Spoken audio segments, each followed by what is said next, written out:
In February, residents of a quiet suburb in Colorado witnessed a series of extraordinary events unfolding near the abandoned railway tracks.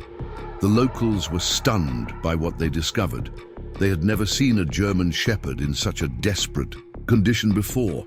But how did this once majestic animal end up in such dire circumstances? Most German Shepherds are either beloved family pets, working as service animals, or part of canine units, far from the state of abandonment and suffering that characterized this particular dog.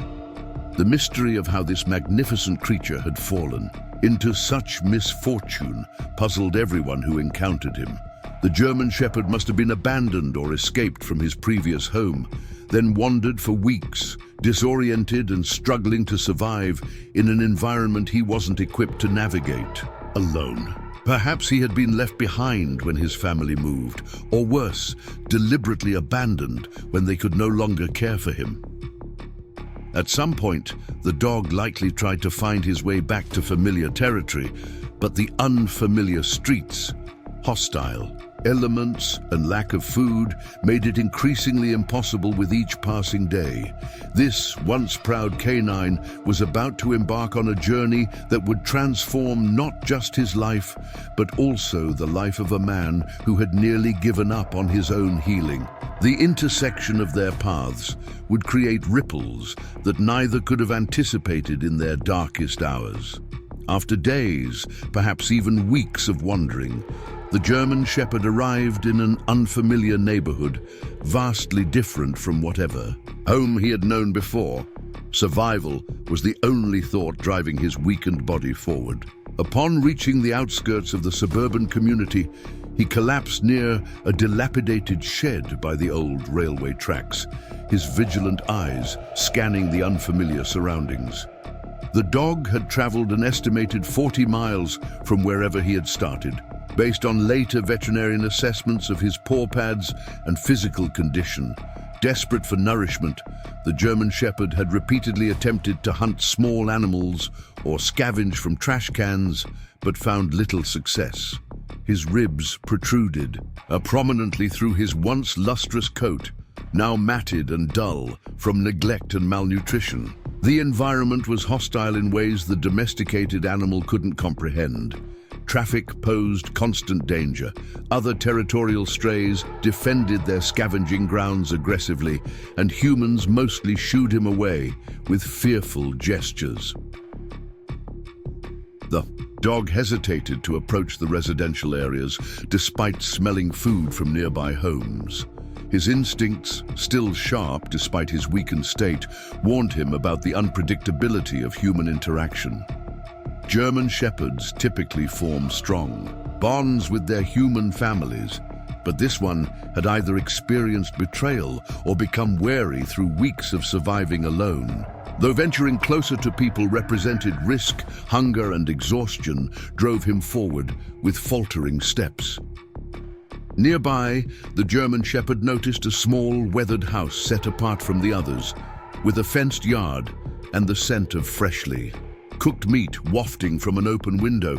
Something about this particular dwelling drew him closer, perhaps the quieter surroundings or the absence of other animal scents marking territory. Unbeknownst to the starving animal, this was the home of James Harrington, a 38-year-old Afghanistan war veteran who had retreated from most human contact after his medical discharge 3 years prior.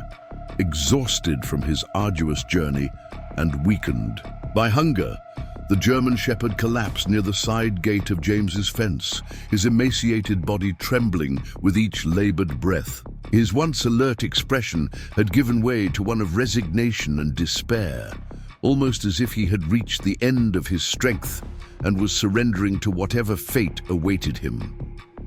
James, who had been working in his garage on one of the wooden sculptures that occupied his lonely hours, heard the faint whimper outside. Initially, he ignored it, having grown accustomed to tuning out the world beyond his property lines. The neighborhood kids occasionally played near his fence, despite their parents' warnings about the strange recluse. And James had learned that Engaging only led to uncomfortable questions about his scars or the nightmares that sometimes made him cry out in the dark. Reluctantly, he stepped outside, scanning the perimeter of his fence with the hypervigilance that had never really left him since his deployment. When James finally spotted the source of the sound, he froze momentarily. Lying against his gate was an emaciated German shepherd, its coat matted with dirt and what appeared to be dried blood in places. The dog's eyes, though clouded with exhaustion, fixed on James with an intensity that struck him somewhere deep in his chest, a place he thought had become permanently numb. With caution born from both military training and his general wariness of connecting with any living thing, James approached slowly, careful not to make sudden movements. The German shepherd made no attempt to rise or flee, only tracking James with those intelligent eyes that seemed to hold a story as painful as his own. As James drew closer, the full extent of the dog's condition became apparent. This wasn't just a stray, this was an animal on the brink of death. The German shepherd's powerful frame, bred for strength and endurance, had withered to a skeletal outline. A severe wound on his hind leg had become infected, the fur around it matted with pus and blood. Most disturbing was the metal collar embedded in the dog's neck, so tight that it had begun growing into the skin, suggesting long-term neglect of the cruelest kind. James recognized something in the dog's quiet suffering that resonated with his own silent battles. Without conscious decision, he found himself kneeling beside the animal, speaking in the soft, measured tone he had once used to calm, frightened civilians during house searches. "Hey there, boy. You're in rough shape, aren't you?" The German shepherd's tail moved almost imperceptibly, a ghost of a wag that spoke volumes about the resilience of spirit despite physical deterioration. That tiny movement broke something open in James that had been sealed tight since he'd watched his best friend die in his arms on foreign soil. Realizing the dog needed immediate medical attention, James faced a dilemma. His anxiety made trips into town excruciating. The crowds, the noise, the well-meaning but painful "thank you for your service" comments from strangers who couldn't possibly understand what he'd seen or done. He hadn't left his property in nearly 3 weeks, relying on grocery deliveries and his modest disability pension to maintain his isolated existence. But the dog's labored breathing left no room for hesitation. James carefully wrapped the German shepherd in an old blanket, marveling at how little the large dog weighed as he lifted him. The animal offered no resistance, seeming to understand that this human represented his last hope for survival. The drive to the nearest veterinary clinic was James's first venture beyond his self-imposed boundaries in weeks.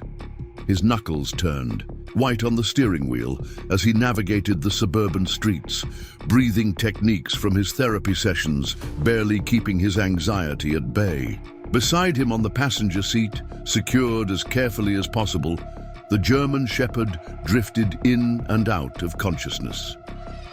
Dr. Sarah Chen had been preparing to close her small veterinary practice when James burst through the door, cradling the blanket-wrapped dog. Her initial irritation at the last-minute arrival evaporated instantly when she saw the condition of the animal and the barely contained panic in the man's eyes. "Please," was all James managed to say, his voice rough from disuse. Dr. Chen's practiced. Hands moved quickly, transferring the German shepherd to an examination table. "How long have you had him?" she asked, already assessing the multiple issues requiring immediate attention. "I don't have him," James replied, standing awkwardly in the corner of the examination room, his body tense as if ready for rapid exit. "Found him collapsed by my fence just now. Never seen him before." The veterinarian nodded, focusing on the dog's condition. "He's severely malnourished, dehydrated, and this leg is badly infected. The collar..." She trailed off, her professional demeanor briefly cracking at the sight of the embedded metal. This will require surgery to remove. He must have been wearing it since he was much younger. James watched with a mixture of concern and detachment, the same way he had observed the wounded during his tours of duty, a necessary emotional distance that allowed function amid suffering. "Will he make it?" he asked, surprised by how much. He needed to hear a positive answer. Dr. Chen met his eyes directly. "I don't know. He's very weak. The next 24 hours will be critical. We'll need to start IV fluids, antibiotics, and address this collar situation immediately." She paused, then asked delicately, "Are you taking financial responsibility for his treatment? As a stray, we could contact animal control, but given his condition..." They both knew what that likely meant. Municipal shelters were overwhelmed, and a dog requiring this level of medical intervention would be a candidate for immediate euthanasia rather than rehabilitation. James hadn't made a snap decision about anything since returning stateside. Every choice was agonized over, every potential outcome analyzed from all angles, a hypervigilance that exhausted him but felt necessary for survival. Yet in this moment, looking at the dog's eyes slowly closing on the examination table, he answered without hesitation, "I'll cover it. Do whatever you need to do." The words surprised him as they left his mouth. His disability pension and modest savings were carefully budgeted. This unexpected expense would deplete the emergency fund he maintained for the constant, a fear of some unspecified future disaster. Dr. Chen nodded, immediately calling for her assistant, who'd been cleaning kennels in the back. "We'll need to act quickly. You can wait if you want, but this will take several hours." James should have felt relief at the permission to leave, to return to the safety of his isolated home. Instead, he found himself settling into one of the hard plastic chairs in the small waiting room. "I'll stay," he said simply. As the minutes stretched into hours, James remained motionless in the chair, his mind traveling between the past and present. There was something about the German shepherd's silent suffering and dignified gaze that reminded him of the military working dogs he'd served alongside, particularly Apex, the Belgian Malinois who had saved his unit from an ambush and later died in the same explosion that had left James with a body full of shrapnel and a mind full of horrors. James had failed to save Apex. The thought that had haunted him for years suddenly crystallized into a different perspective. Perhaps this wasn't just a random encounter. Perhaps this was a chance to repay a debt he'd carried since that blood-soaked day in Kandahar province. The fluorescent lights of the waiting room buzzed overhead, marking time in their rhythmic flicker. As James waited for news about whether the broken creature he'd brought in would survive the night.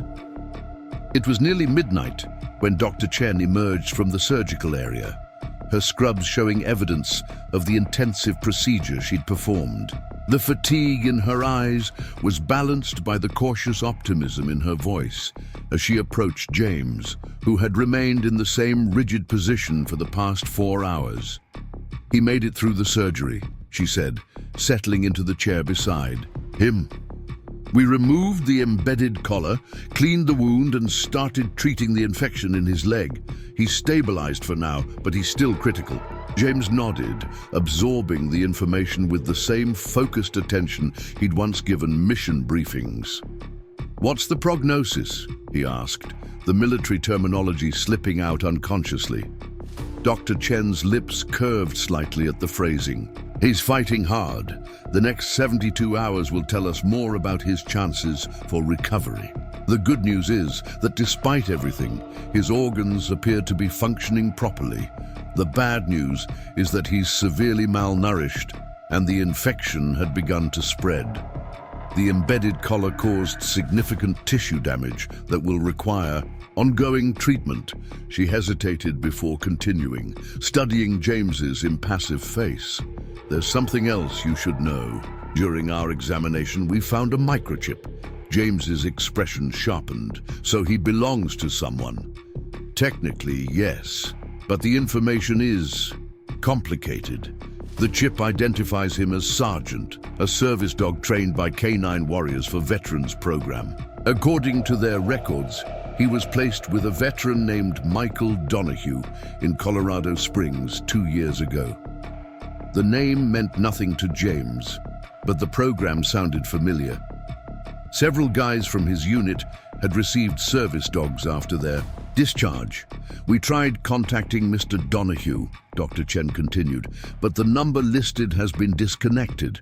The program coordinator I reached said that Mr. Donahue died 3 months ago. A suicide. James flinched involuntarily. Veteran suicides were a statistic he knew too well. 22 a day, they said. He'd come close to being one of those numbers himself more than once. So what happens to Sergeant now? James asked. Legally, he would revert to the training program's ownership. However, when I explained his condition, they acknowledged they don't have resources for this level of medical rehabilitation. They suggested he be... Dr. Chen paused, choosing her words carefully, humanely euthanized if his condition is as severe as described. James felt a surge of something he hadn't experienced in a long time. Anger that wasn't directed at himself. That's not happening, he said, the words emerging with surprising force. Dr. Chen nodded, a hint of approval in her eyes. I hoped you'd say that. I've listed you as his temporary guardian while he recovers. The program agreed to transfer ownership to you if you're willing to take responsibility for him. James hadn't planned on acquiring a dog, especially one with extensive medical needs. His isolated lifestyle and ongoing struggles with PTSD hardly made him an ideal pet owner. And yet, he couldn't deny the immediate connection he'd felt with Sergeant. Perhaps it was recognition of a fellow wounded warrior, or maybe it was something more profound that he couldn't yet articulate. Can I see him? James asked, avoiding a direct answer to the ownership question. Dr. Chen led him through the back of the clinic to a small recovery area where Sergeant lay on a padded surface, connected to IV fluids and monitoring equipment. The German Shepherd's neck was bandaged, where the embedded collar had been removed, and his infected leg was similarly wrapped. Even unconscious, there was a dignity to the animal that struck James deeply. You can touch him, Dr. Chen encouraged. He's sedated, but stable. Hesitantly, James placed his hand on the dog's head, feeling the coarse fur beneath his fingers. Something tight in his chest loosened slightly at the contact. We'll need to keep him here for at least a few days, Dr. Chen explained.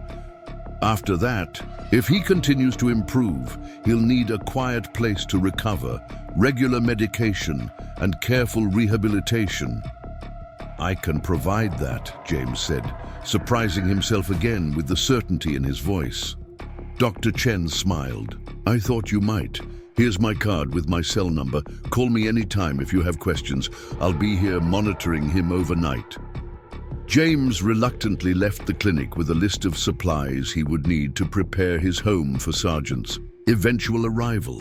For the first time in years, his thoughts were focused on something beyond mere survival. He was planning for a future that suddenly included another living being dependent on his care. The following morning, James returned to the clinic early, having spent the night researching German Shepherd rehabilitation and service dog protocols. He'd ordered specialized equipment, dog food formulated for recovery, and had rearranged his living room to accommodate a recovering canine. Dr. Chen greeted him with surprise. You're the first one here. I didn't expect you until later. How? Is he? James asked, ignoring the comment. Better than expected, actually. His vitals stabilized overnight, and he's showing signs of responsiveness. He's a fighter. James followed her to Sergeant's kennel, where the German Shepherd was now awake, though clearly weak. When Sergeant saw James, his tail gave a feeble wag of recognition that sent an unexpected wave of emotion through James's chest. He remembers you, Dr. Chen observed. We've both seen combat, James replied softly. You don't forget the person who pulls you out. Over the next 5 days, James established a new routine centered entirely around Sergeant's recovery. He arrived at the clinic when it opened and stayed until closing, often sitting beside the dog's kennel, reading aloud from articles about service dog training, or simply talking in a low, steady voice about neutral topics: the weather, the birds outside, his window, the wooden sculptures he created. Dr. Chen observed this dedication with growing admiration, noticing subtle changes in James as well. He began making eye contact more frequently, engaged in brief conversations with the clinic staff, and even managed a tight smile when Sergeant showed signs of improvement. On the 6th day, Dr. Chen declared Sergeant stable enough for discharge. He'll need careful monitoring, medication twice daily, and regular wound cleaning, she cautioned as she helped James settle the still weak dog into the back of his truck on a specially purchased orthopedic bed. And he'll need to return twice, weekly, for checkups. James nodded, absorbing each instruction with military precision. "I've got everything set up at home." "I don't doubt it," Dr. Chen replied. She hesitated, then added, "You know, when you first brought him in, I wasn't sure if either of you would make it. Him physically and you mentally," James finished bluntly. "I was going to say emotionally," she corrected gently. "But I was wrong about both of you." James didn't know how to respond to that, so he simply nodded and carefully drove Sergeant home, hyper-aware of every bump in the road that might cause the dog discomfort.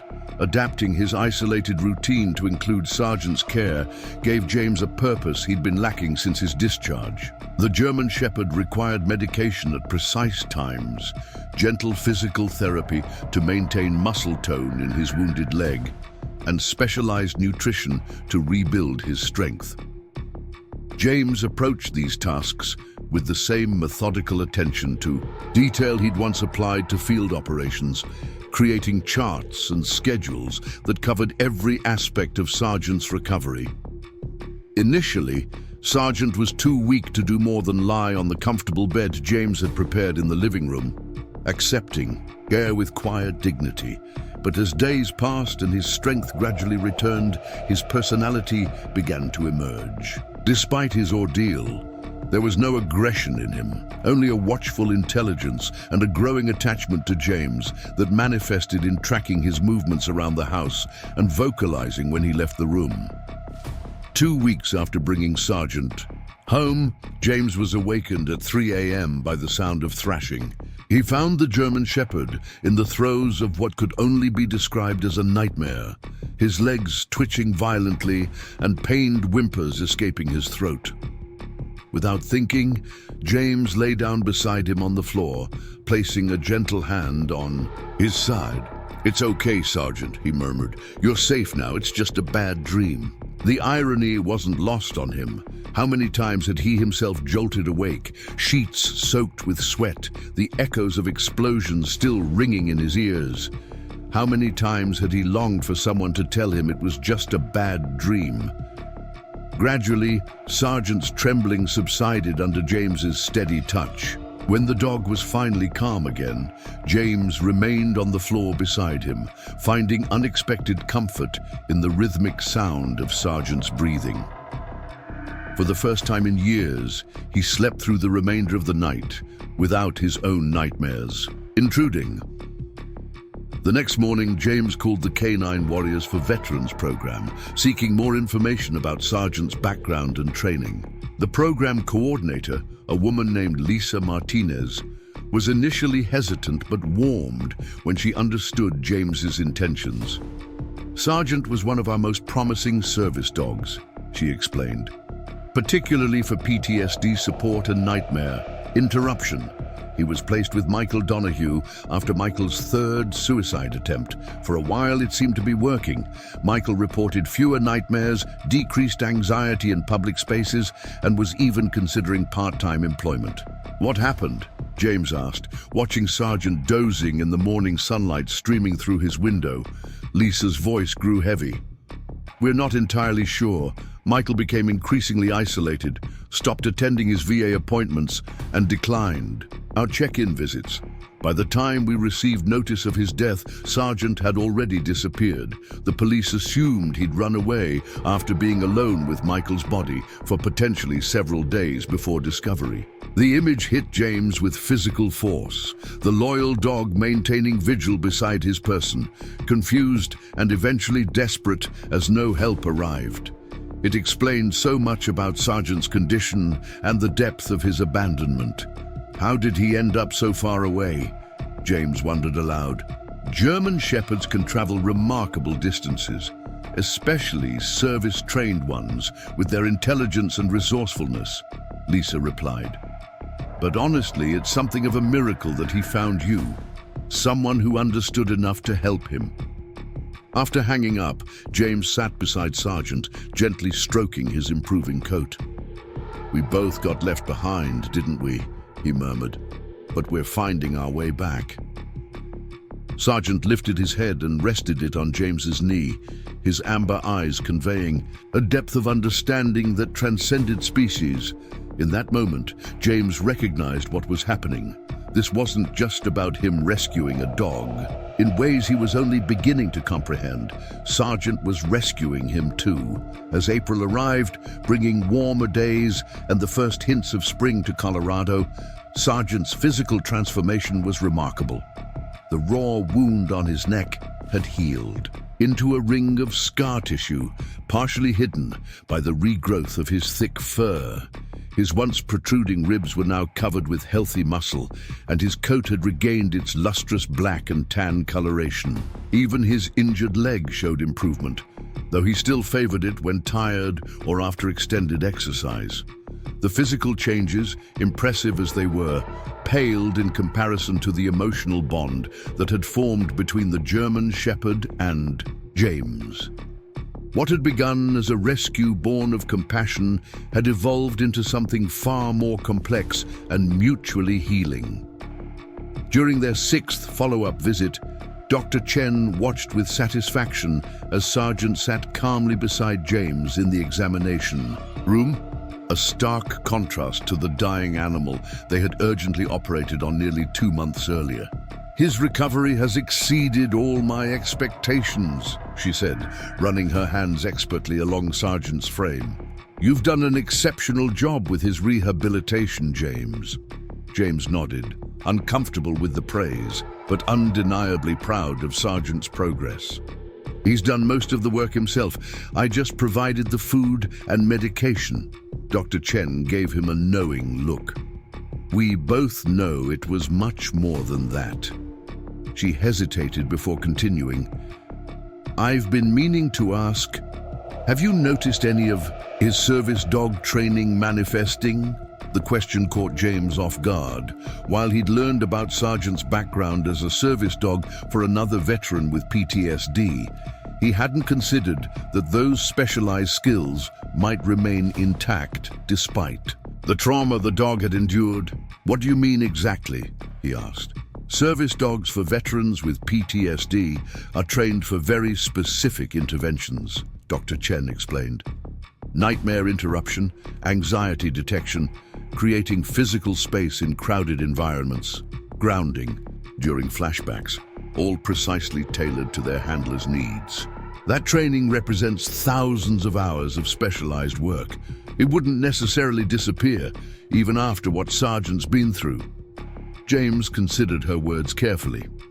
There had been incidents he hadn't fully processed. How Sergeant would place his body weight against James's legs during the rare occasions they ventured to the perimeter of his property for short walks. How the dog would nudge him persistently when he fell into extended periods of dissociative staring. How Sergeant had indeed awakened him from several nightmares before they escalated to their usual terrifying conclusion. I think there have been signs, he admitted, but I wasn't sure if that was training or just canine intuition. Dr. Chen smiled. Probably both. The best service dogs have natural intuition that their training refines rather than creates. Sergeant was selected for the program because he showed exceptional emotional sensitivity and intelligence, those qualities would have been enhanced through his training. On the drive home, James found himself reflecting on Dr. Chen's observations. The comfortable silence that had developed between him and Sergeant felt different now, less like the isolation he had cultivated before, and more like the wordless understanding that had existed between him and his closest comrades in Afghanistan. That evening, as they sat together on the small porch watching the sunset, James made a decision that would have been unthinkable months earlier. "I think we should try going into town tomorrow," he said aloud, his voice sounding strange in the quiet dusk. "Just a short trip. To the park, maybe." Sergeant lifted his head, ears perked at the change in James's tone. The German Shepherd's amber. Eyes held no judgment or pressure, only patient acceptance of whatever James decided. The next morning, James woke with his chest tight with anxiety at the prospect of deliberately entering a public space. His last attempt, the emergency trip to the veterinary clinic with a dying sergeant, had been fueled by urgency that overrode his usual avoidance. This would be different. A conscious choice to expose himself to the stimuli he'd been evading for years. 3 times he nearly abandoned the plan, finding rational excuses to postpone. Unexpected rain clouds on the horizon, though the forecast promised clear skies. Concerns about Sergeant's leg, though the dog showed no signs of discomfort. His own fatigue, though he'd slept better than usual. It was Sergeant who ultimately decided the matter. The German Shepherd brought his leash to James, dropping it at his feet with expectant eyes that somehow conveyed understanding of exactly what James was struggling with. "You're not going to let me off the hook, are you?" James asked wryly. Sergeant's tail wagged in confirmation. The small neighborhood park was only a 10-minute drive from James's house, but it represented a psychological journey of immense proportions. As he parked in the nearly empty lot, deliberately, chosen for mid-morning on a weekday to avoid crowds, James felt his heart rate accelerating and sweat beading on his forehead despite the mild temperature. "We'll just walk the perimeter," he told Sergeant, who sat patiently in the passenger seat. 10 minutes max, then we go home." As they exited the truck, James instinctively scanned the environment, identifying potential threats and escape routes. A hypervigilance that had once kept him alive in war zones, but now exhausted him in civilian settings.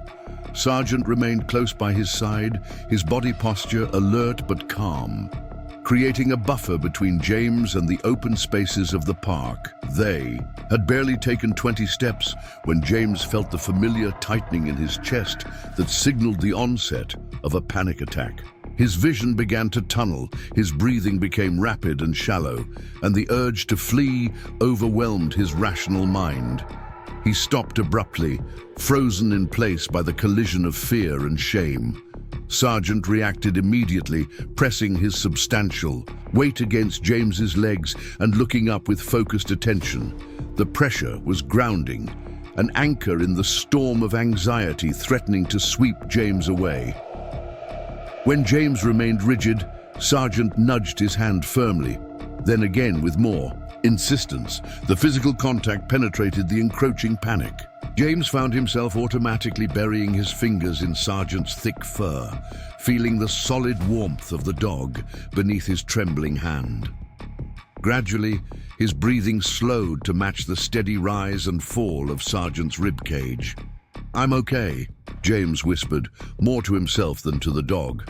"We're okay." Sergeant maintained his position, neither moving forward nor suggesting retreat, simply being present in the moment with James, offering silent support until the acute symptoms subsided. When James finally felt steady enough to continue, they resumed their walk at a measured pace. Sergeant seamlessly positioned himself between James and an approaching jogger, then again when an enthusiastic child on a bicycle rode past.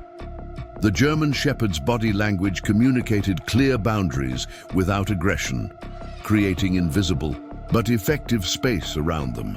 Their 10-minute walk extended to 15, then 20. James found the constant environmental assessment gradually giving way to moments of actual presence, noticing the vibrant green of new spring grass, the melodic variation in birdsong from the trees, the pleasant weight of spring sunshine on his shoulders. By the time they returned to the truck, James was physically exhausted, but experiencing an unfamiliar sense of accomplishment. Something that had seemed impossible hours earlier had been achieved, not alone, but with the steady partnership of the animal beside him. "Good work, Sergeant," he said, his voice rough with emotion. The successful park excursion, modest as it was by ordinary standards, marked a turning point in both their recoveries. Over the following weeks, James gradually expanded their outings, first to less populated areas like hiking trails during off-peak hours, then to the quiet local library, and eventually to the outdoor seating area of a small cafe on the edge of town. Each new environment presented challenges, but with Sergeant's attentive support, James found his anxiety responses becoming less overwhelming and more manageable. The German Shepherd seemed to intuitively understand when to create space, when to provide physical contact, and when to simply maintain watchful presence. During their 8th week of these carefully structured outings, they encountered an unexpected situation. While walking a nature trail that had previously been deserted during their visits, they rounded a bend to find themselves face to face with a group of 5 hikers with walking poles and large backpacks. James felt the immediate surge of adrenaline. Too many people, too close, too suddenly. His hand tightened reflexively on Sergeant's leash as his body tensed for fight or flight. Before the panic could fully take hold, Sergeant smoothly maneuvered to stand directly in front of James, creating a buffer between him and the approaching hikers. The German Shepherd didn't bark or show aggression. He simply established position and looked up at James with steady confidence, as if to say, "I've got this. Follow my lead." One of the hikers, a middle-aged man with a grey beard, noticed Sergeant's distinctive stance and the tension in James's posture. Recognition flickered across his face. "Service dog?" he asked simply, keeping his distance. James managed a tight nod. Without further comment, the man signaled to his companions, who wordlessly moved to single file on the far edge of the trail as they passed, giving James and Sergeant ample space.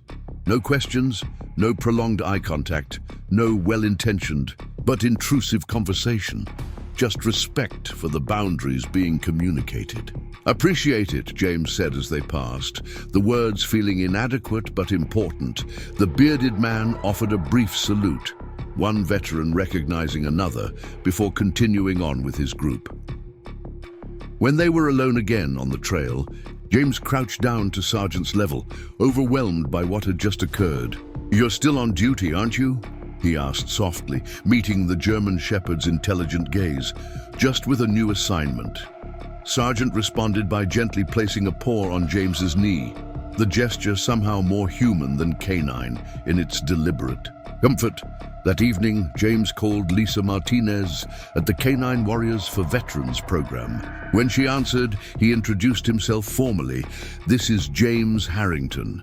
I've been caring for Sergeant, the German Shepherd service dog who went missing after his handler's death." "Yes, of course," Lisa replied warmly. "I've been meaning to check in with you. How is Sergeant doing?" "He's doing well," James said. "Better than well, actually. He's back on duty." There was a moment of silence before Lisa asked carefully, "Are you a veteran, James?" "Afghanistan, 3 tours. Medical discharge in 2019. "I see," Lisa said, understanding filling her voice. "And Sergeant has been working as a service dog for you, without any retraining or formal placement?" "Yes," James admitted. "I didn't realize it at first. I thought I was just rehabilitating him. But he's been rehabilitating me too." Lisa's response was measured but encouraging. "That's not entirely surprising. The bond between a service dog and handler is complex. Sometimes, when the right match occurs, the training transfers more naturally than we might expect. Would you be interested in formalizing this arrangement?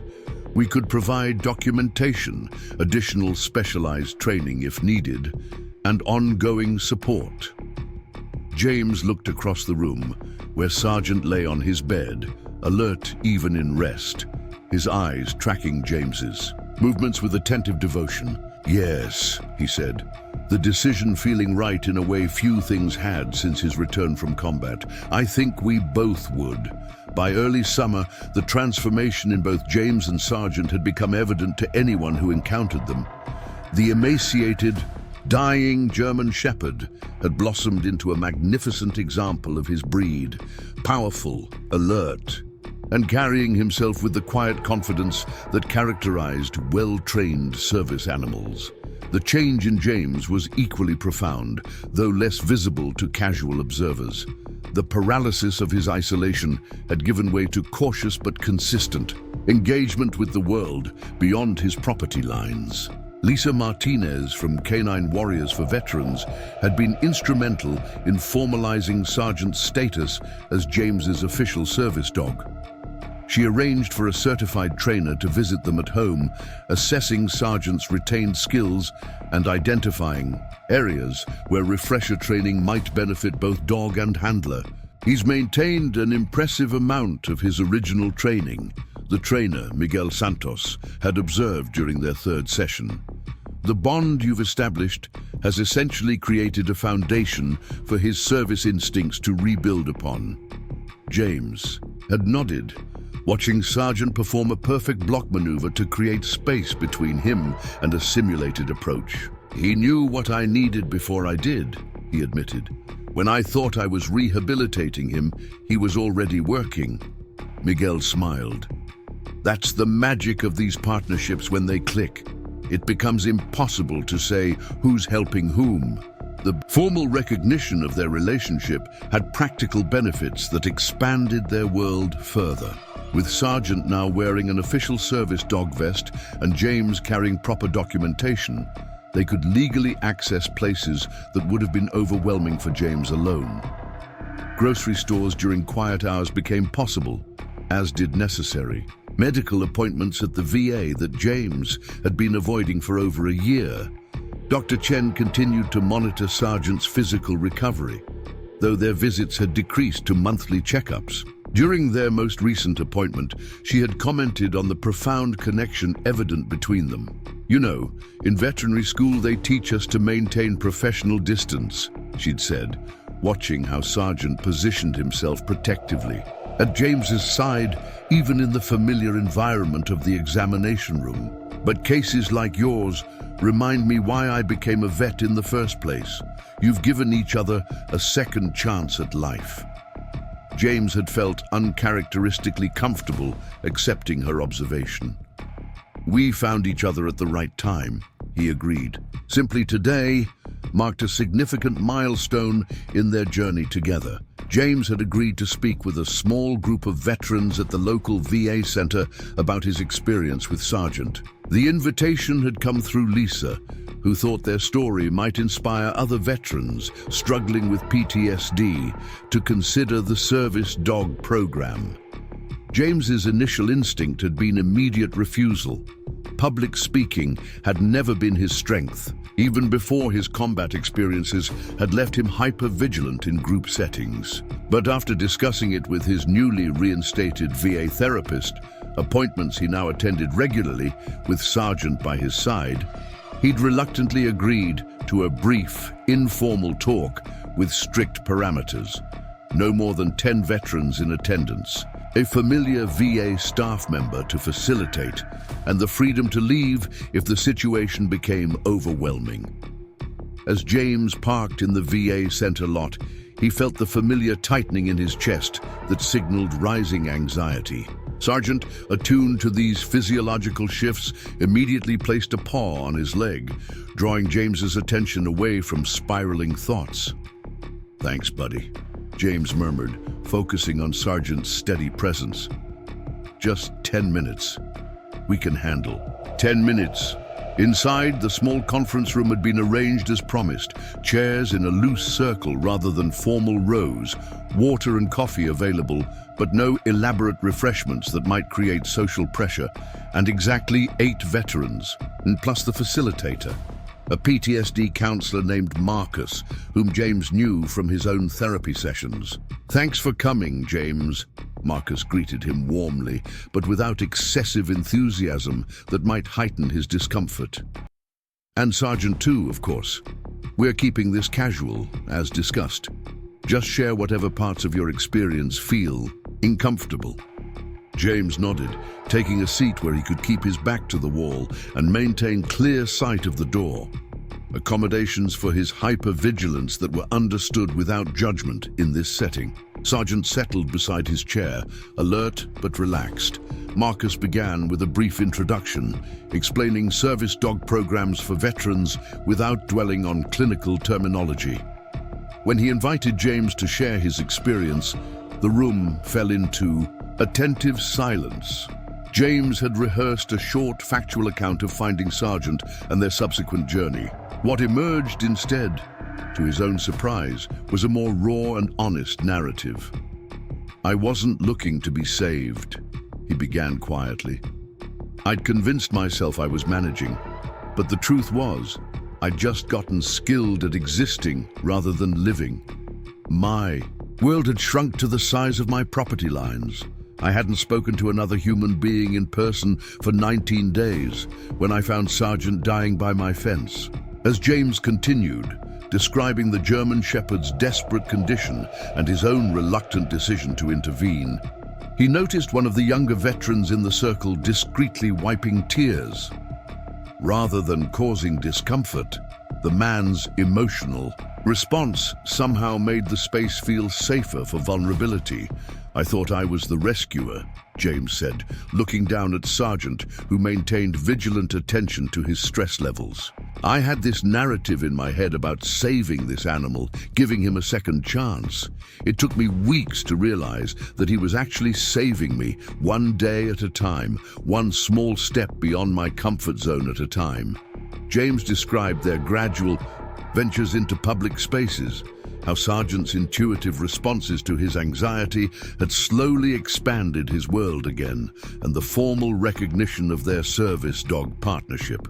Throughout his account, he kept his language straightforward, avoiding both military bravado and therapeutic jargon, speaking simply as one veteran to others who understood the unspoken complexities of returning to civilian life after combat. He finished speaking. The room remained silent for a moment before Marcus asked if anyone had questions. A veteran in his 50s, with a prosthetic leg visible below his shorts, raised his hand. "How long did it take before you felt, I don't know, not fixed exactly, but functional again?" James appreciated the honesty of the question. "It wasn't linear," he admitted. "We had good days and setbacks, but consistently better functioning. Probably about 3 months of daily work together. The first time I managed a grocery store during regular hours without a panic attack was 4 months and 6 days after finding him." The precision of his answer drew knowing nods from around the circle. Another veteran, a woman who had been quietly petting a service dog of her own throughout the session, spoke up. "Did you ever worry you weren't doing enough for him? That your own issues might prevent you from being what he needed?" The question struck at James's deepest insecurities. "Every day at first," he acknowledged, "I questioned whether someone healthier could give him a better life. What I've come to understand is that he needs purpose as much as I need support. Our broken pieces fit together somehow." The conversation continued, evolving naturally into a broader discussion about different paths to recovery and reintegration. James found himself participating beyond his planned 10 minutes, Sergeant's reassuring presence keeping his anxiety at manageable levels, even as the conversation touched on difficult aspects of their shared experiences. As the session concluded, several veterans approached to thank him. maintaining respectful distance and keeping interactions brief in unspoken recognition of his comfort boundaries. One young man hung back until the others had finished, then stepped forward tentatively. "I've been housebound for 8 months," he said without preamble. "My therapist suggested a service dog, but I convinced myself it wouldn't help, that nothing would help. Hearing your story," he trailed off, emotion constricting his voice. "Maybe I've been wrong." James met the younger veteran's eyes, recognizing his former self in the exhausted resignation he saw there. "All I can tell you is that I was certain nothing would help too. I was wrong." Later, driving home with Sergeant dozing in the passenger seat, James reflected on the unexpected impact of sharing their story. What had begun as a reluctant 10-minute obligation had evolved into a 2-hour exchange that felt genuinely meaningful. For the first time since his discharge, he had connected with others who understood without requiring extensive explanation or deflection. The following week brought an unexpected development. Lisa Martinez called with excitement in her voice. "James, remember that young veteran who approached you after your talk, Tyler Jenkins?" James recalled the housebound young man who had spoken to him last. "Yes, what about him? He's applied to our program. His therapist called, saying it was the first positive step he's taken in months. He specifically cited meeting you and Sergeant as the turning point." Lisa paused before continuing. "We have a new German Shepherd just completing his basic training who might be a good match for him. Would you and Sergeant be willing to be part of his introduction process?" Sometimes, seeing a successful partnership in action helps new handlers understand the potential. The request would have been unthinkable months earlier, voluntarily putting himself in an emotionally charged situation with strangers, taking responsibility for someone else's potential recovery journey. James felt the familiar resistance rising, the instinct to protect himself through refusal and retreat. Then he looked at Sergeant, who had raised his head at the shift in James's energy, those intelligent eyes waiting patiently for guidance on whether this represented threat or opportunity. "We can do that," James said, surprising himself with the steadiness in his voice. "Just let us know when and where." After ending the call, James sat beside Sergeant on the porch, watching summer twilight settle over his small property. In the months since finding the dying German Shepherd by his fence, his concept of healing had fundamentally shifted. He'd abandoned the notion that recovery meant returning to who he'd been before deployment. That person was gone. Instead, he was building something new, something that incorporated his experiences rather than denying them, something that allowed for both vulnerability and strength. "We're not the same," he told Sergeant, who listened with the focused attention that made James feel truly heard. "But maybe we're becoming who we're supposed to be now." Sergeant rested his head on James's knee in quiet affirmation, the gesture conveying more understanding than words could express. Their journey together had only just begun, but for the first time in years, James found himself looking towards the future with cautious hope rather than dread. The introduction between Tyler Jenkins and his potential service dog, a 2-year-old German Shepherd named Apollo, took place on a sunny August morning at a quiet training facility outside town. James had arrived early with Sergeant, wanting to settle into the environment before the emotionally charged meeting. The familiar weight of anxiety pressed against his chest as they waited, but it was noticeably lighter than it would have been months earlier. Lisa Martinez greeted them with professional warmth, her experienced eyes noting both James's tension and Sergeant's attentive positioning beside him. "Thank you for doing this," she said. "Tyler's been canceling appointments all week, but he confirmed he's on his way. Your presence might make the difference between him walking through that door or turning around in the parking lot." James nodded, understanding the precarious nature of first steps when the world had become a threatening place. "We'll stay as long as needed," he promised, surprising himself with his willingness to extend his exposure to the stressful situation if it might help someone else find what he had found with Sargent. Tyler arrived 20 minutes late, his reluctance evident in every aspect of his body language. Shoulders hunched, eyes downcast, movements hesitant as he scanned the training room from the doorway. James recognized the hypervigilance, the calculation of threat levels, the positioning that ensured clear sight lines to exits. The young veteran looked both older and younger than his probable mid-20s, aged by experience, yet somehow arrested in development.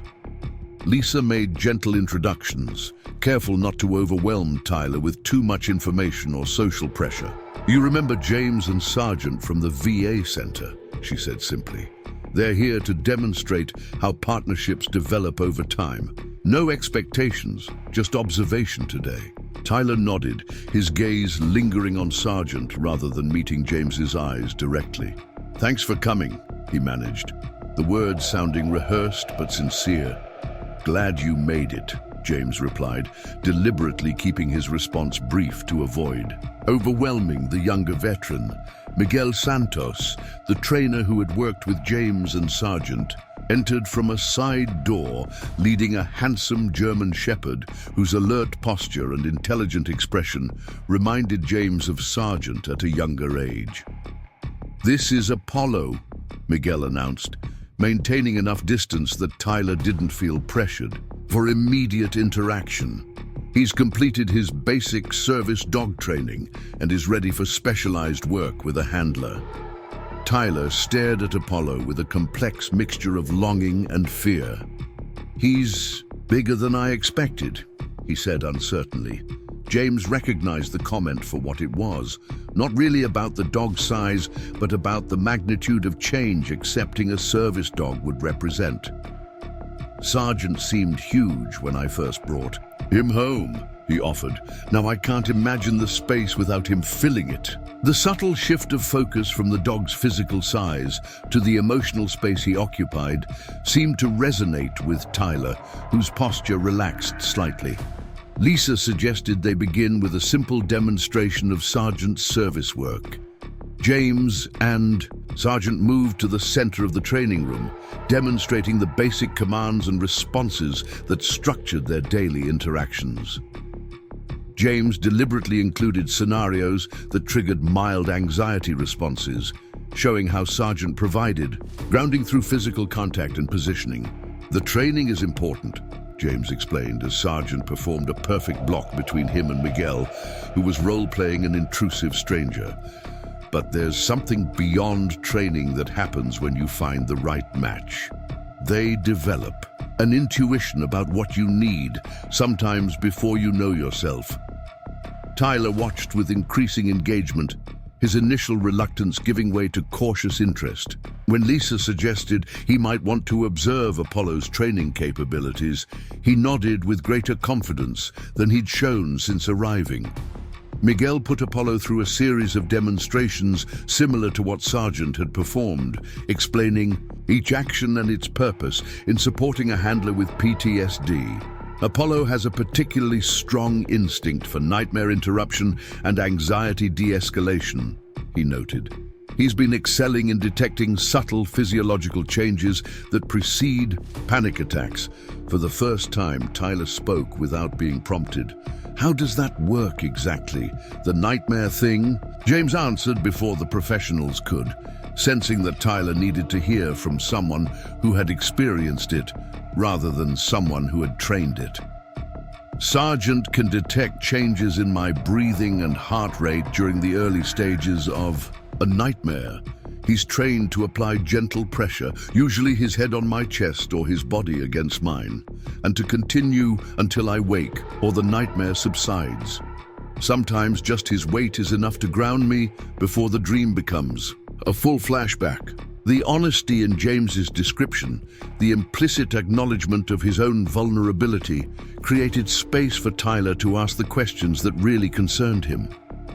"Does having him mean you don't need medication anymore? Or therapy? Did he Hope in his voice revealed how desperately he wanted a simple solution. "No," James said firmly, believing Tyler deserved complete honesty. "Sergeant is part of my recovery strategy, not a replacement for other supports. I still take medication, still see my therapist. The difference is that Sergeant makes it possible for me to actually get to those appointments consistently, to engage with the treatment rather than just going through motions when I can force myself to show up." Tyler absorbed this with a thoughtful nod, his expectations visibly adjusting. After a moment's consideration, he asked, "Could I maybe see how he responds to me?" Lisa and Miguel exchanged pleased glances at this voluntary step toward engagement. Miguel guided Tyler through a proper introduction to Apollo, explaining the protocols for approaching a working dog and establishing initial contact. The moment Apollo placed his paw on Tyler's arm in response to a subtle anxiety cue, the young veteran wasn't even aware he'd displayed. Something shifted in Tyler's expression. A flash of wonder breaking through, the protective numbness he'd maintained throughout the session. "He knows," Tyler whispered, looking down at the German Shepherd with disbelief. "I didn't say anything, didn't do anything, but he just knew." James met Lisa's eyes briefly, both recognizing the pivotal moment for what it was. Not a magical cure, but the first fragile thread of connection that might eventually weave itself into a lifeline. The remainder of the session progressed with increasing comfort as Tyler cautiously explored the possibility of partnership with Apollo. By the time they concluded 2 hours later, tentative plans had been made for Tyler to return for additional supervised interactions before making a final decision about placement. As they prepared to leave, Tyler approached James while Lisa and Miguel discussed training schedules. "I almost didn't come today," he admitted, his voice low. "Drove around the block 3 times before I could make myself park." "I get it," James replied. "I circled the vet clinic parking lot twice the first time I brought Sergeant for a regular checkup rather than an emergency. Progress isn't pretty, sometimes." Tyler glanced down at Sergeant, who maintained his attentive position beside James. "Do you ever worry about what happens if something happens to him? About going back to before?" The question struck at James's deepest fear, one he rarely allowed himself to consciously examine. "Every day," he acknowledged, the admission costing him but feeling necessary. "But I've realized that's part of the healing too, learning to live with uncertainty, to care about something enough that the possibility of losing it is frightening, but doing it anyway." Tyler nodded slowly, understanding passing between them that required no further elaboration. With a final glance at Apollo, he left with plans to return the following week.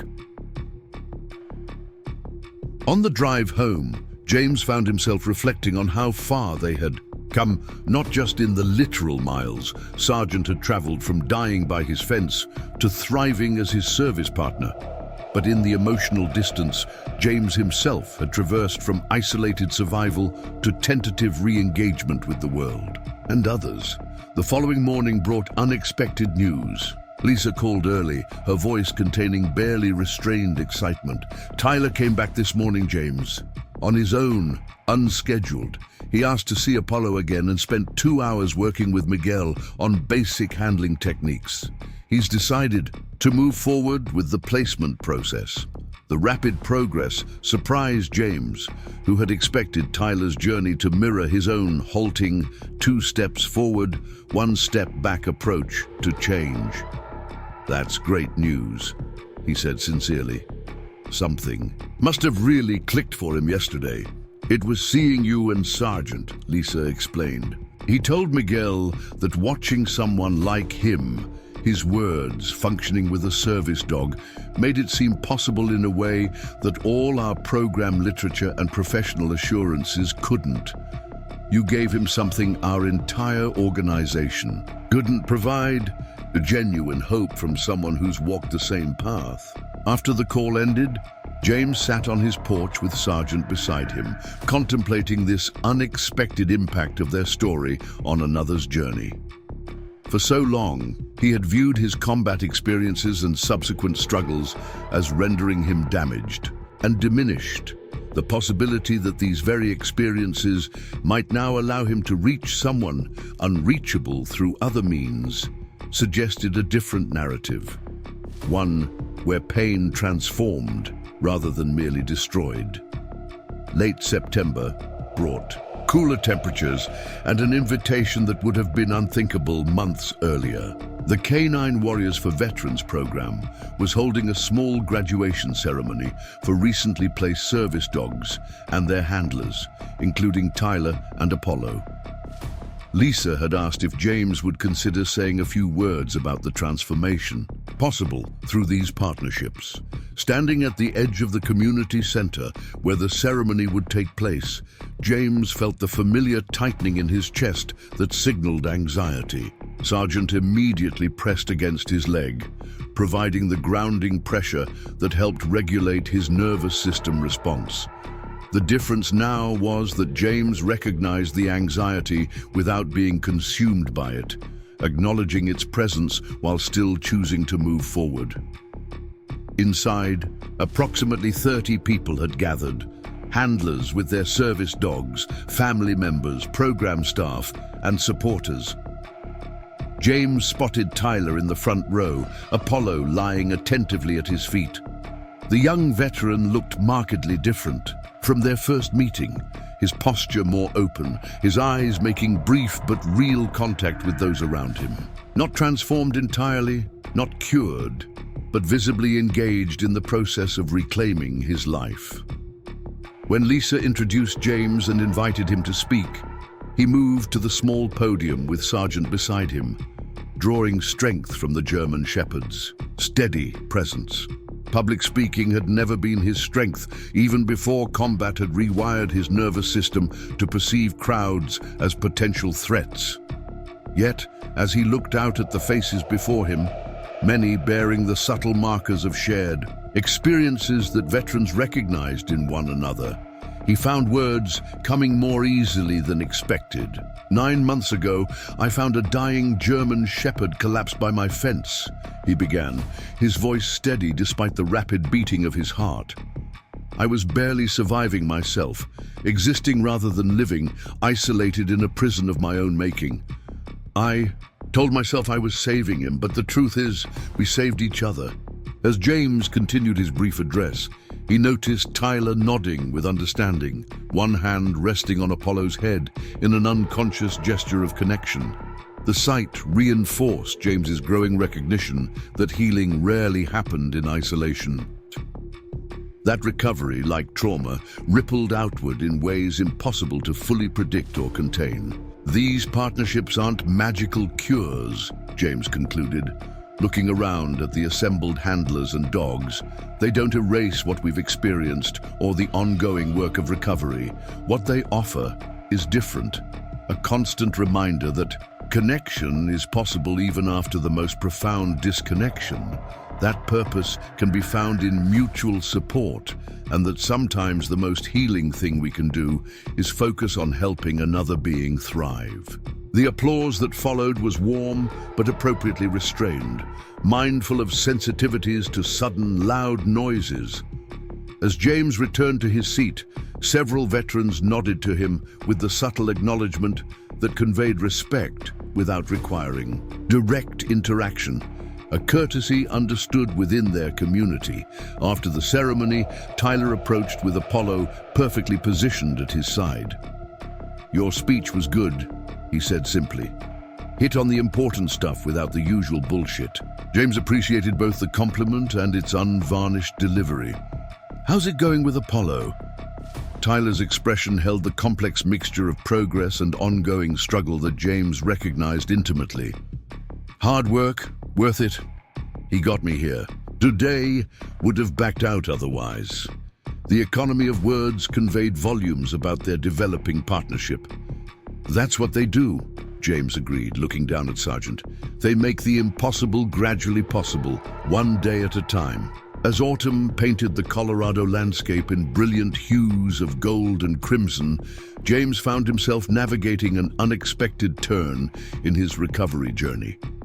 Dr. Chen had suggested he consider volunteering at the veterinary clinic one afternoon, a week, helping with the rehabilitation of injured animals. The proposal would have been unthinkable a year earlier, regular interaction with strangers in an environment filled with unpredictable sounds and movements.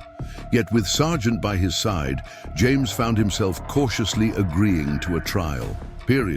His role was deliberately limited and structured, exercising recovering dogs in the clinic's enclosed yard, assisting with basic physical therapy techniques he had mastered during Sargent's rehabilitation, and occasionally speaking with anxious pet owners about what to expect during their animals' recovery processes. The focus on the animal's needs provided a buffer against social anxiety, giving him purpose without demanding the immediate emotional connection that human interactions often required.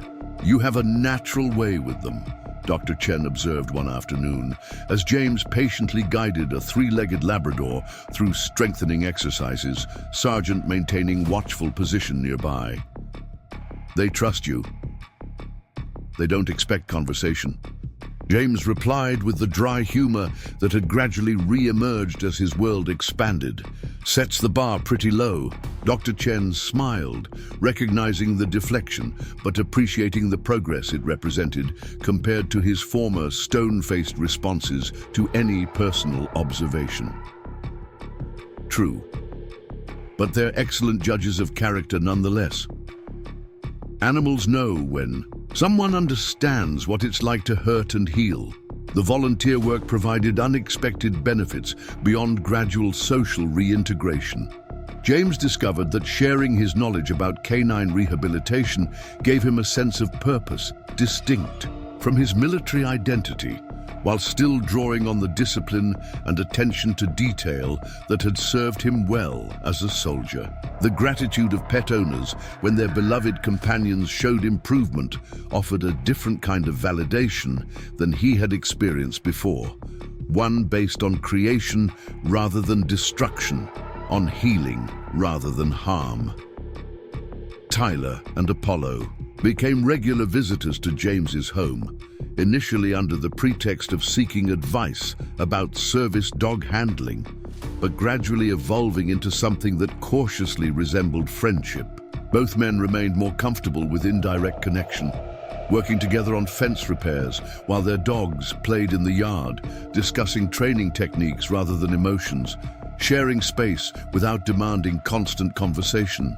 Yet even this limited social engagement represented profound progress for both veterans. "The nightmares are changing," Tyler mentioned during one such visit, his attention seemingly focused on replacing a rotted porch board rather than the significance of his disclosure. "Still have them, but Apollo interrupts them before they go. Full Technicolor horror show. Sometimes I even go back to sleep after. That ever happened for you?" James nodded, recognizing the milestone this represented. Started about 4 months in with Sargent, the interruption creates just enough distance to remember it's not happening now.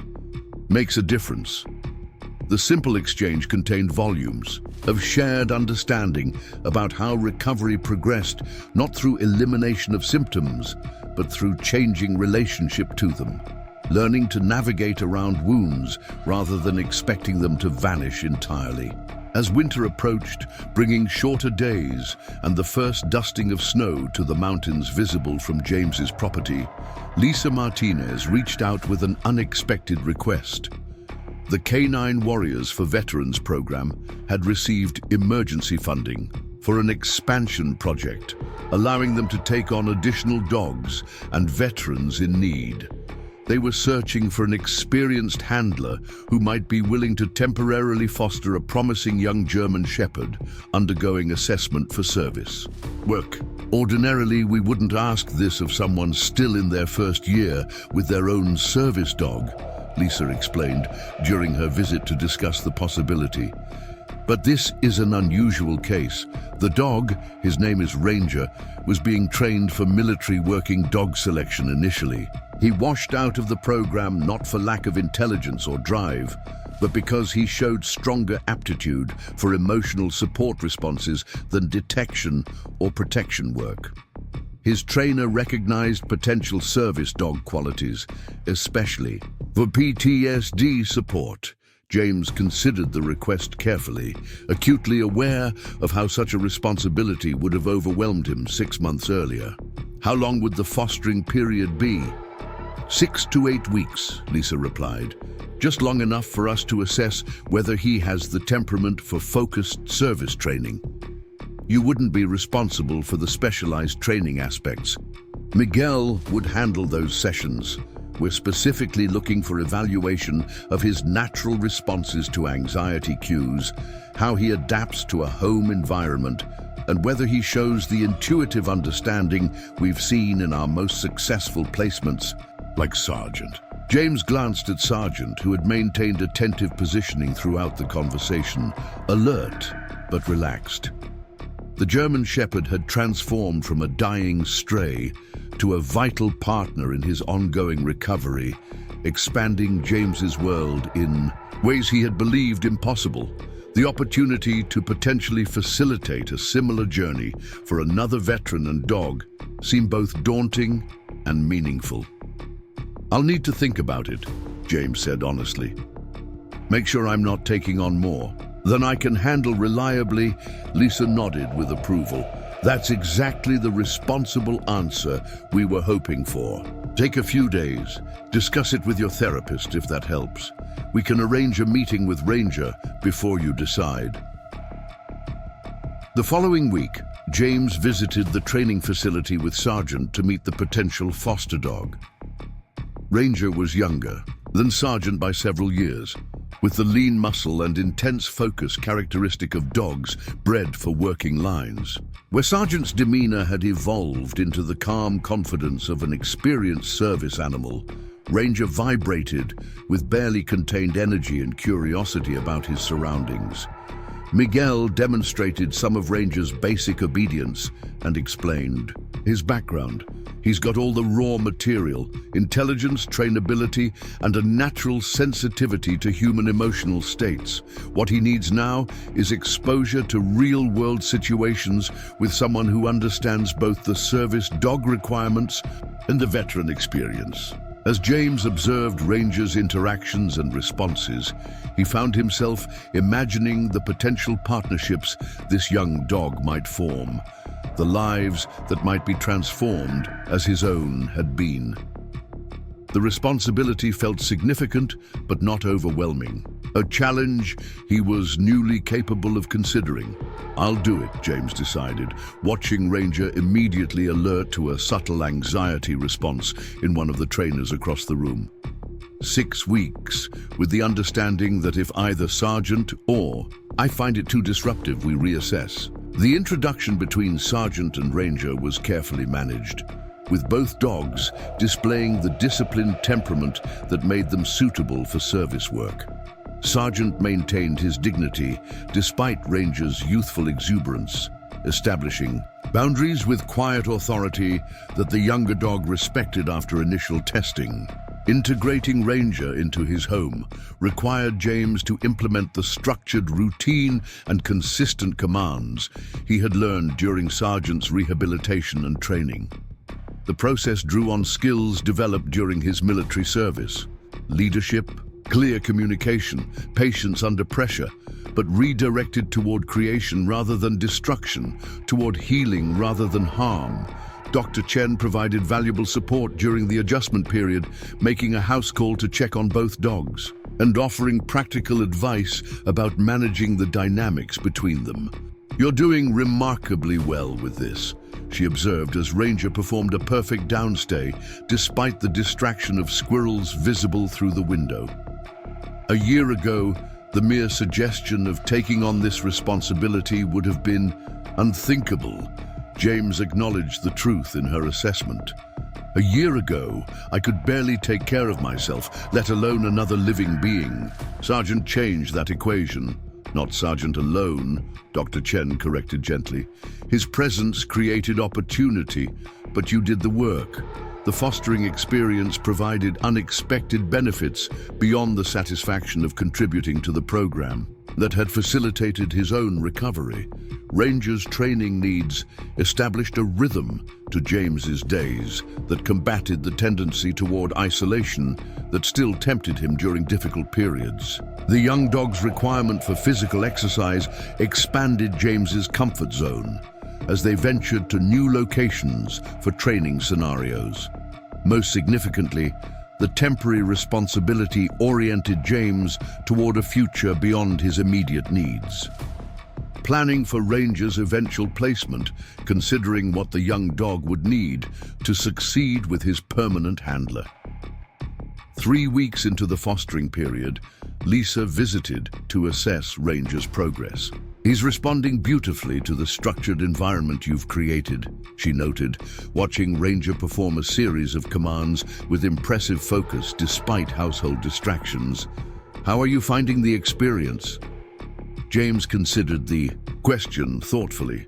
It's been illuminating, seeing the potential in him, knowing what he might become for someone else. He paused, searching for words to express the evolving realization. It's like watching the beginning of a story I've already lived through, but from a different perspective. Makes me appreciate how far Sergeant and I have come. Lisa regarded him with quiet assessment. We've been discussing additional foster placements for our program expansion. Short-term relationships like this one with Ranger, focused on evaluating and preparing dogs for specialized training. Would that interest you once Ranger moves on to his placement phase? The question represented a threshold James hadn't anticipated crossing so soon. A formal role with ongoing responsibility, regular interaction with the program staff, a commitment beyond his immediate recovery needs. The prospect would have triggered immediate anxiety months earlier. Now, it produced the more manageable mixture of caution and consideration that increasingly characterized his decision-making process. I'd need to discuss it with my therapist, he replied honestly. Make sure it aligns with my overall recovery plan, rather than becoming an avoidance strategy. Lisa nodded with understanding. That's exactly why you're well suited for this work. You understand both the dogs and the recovery process from the inside. The potential of this new role occupied James's thoughts as he worked with Ranger that afternoon, observing the young dog's natural responses to subtle emotional cues and reinforcing his training foundations. The German Shepherd demonstrated exceptional promise, particularly in his intuitive alertness to changes in human emotional states. What do you think, Sergeant? James asked as they watched Ranger practicing perimeter checks in the yard. A skill that would eventually help a handler maintain comfortable space in public settings. Is this something we could do together? Help others find what we found? Sergeant's steady gaze and subtle shift to press against James's leg felt like affirmation, a grounding reminder of the partnership that had made all subsequent progress possible. That evening, as James sat on his porch with both dogs settled nearby, he found himself contemplating the unexpected trajectory of the past year. The desperate man who had reluctantly approached a dying German Shepherd would never have envisioned this version of his future. Still managing PTSD symptoms daily, still navigating the aftermath of combat experiences, but doing so within an expanding world rather than a contracting one. The fostering experience with Ranger had revealed possibilities beyond his own recovery. The potential to contribute meaningfully to others' journeys through the unique understanding he had gained through his own struggles. For the first time since his medical discharge, James found himself considering not just how to survive his experiences, but how they might equip him to serve in ways he couldn't have anticipated. As the first heavy snow of winter began falling, blanketing his property in pristine white, James watched both German Shepherds alert to the changing weather pattern, Sergeant with experienced calm, Ranger with youthful excitement. Their contrasting responses reflected his own internal landscape, the hard-won stability represented by Sergeant, alongside the emerging possibility represented by Ranger. The path forward wouldn't be linear or without challenges. Recovery never was. But with Sergeant beside him and the emerging sense of purpose fostered by his work with Ranger, James faced the uncertain future with a resource more valuable than the hypervigilance that had once defined his post-combat existence. Hope. Tentative but persistent, that transformation remained possible even from the deepest wounds. Winter deepened across Colorado, bringing heavy snowfall that transformed James's property into a pristine landscape of white drifts and ice-jeweled trees. The seasonal isolation might once have reinforced his withdrawal from the world, providing justification for the disconnection that had characterized his existence before Sergeant. Now, however, the snowbound days took on a different quality, peaceful rather than desolate, a temporary retreat rather than permanent exile. Ranger had completed his assessment period with remarkable success, demonstrating exceptional aptitude for service work.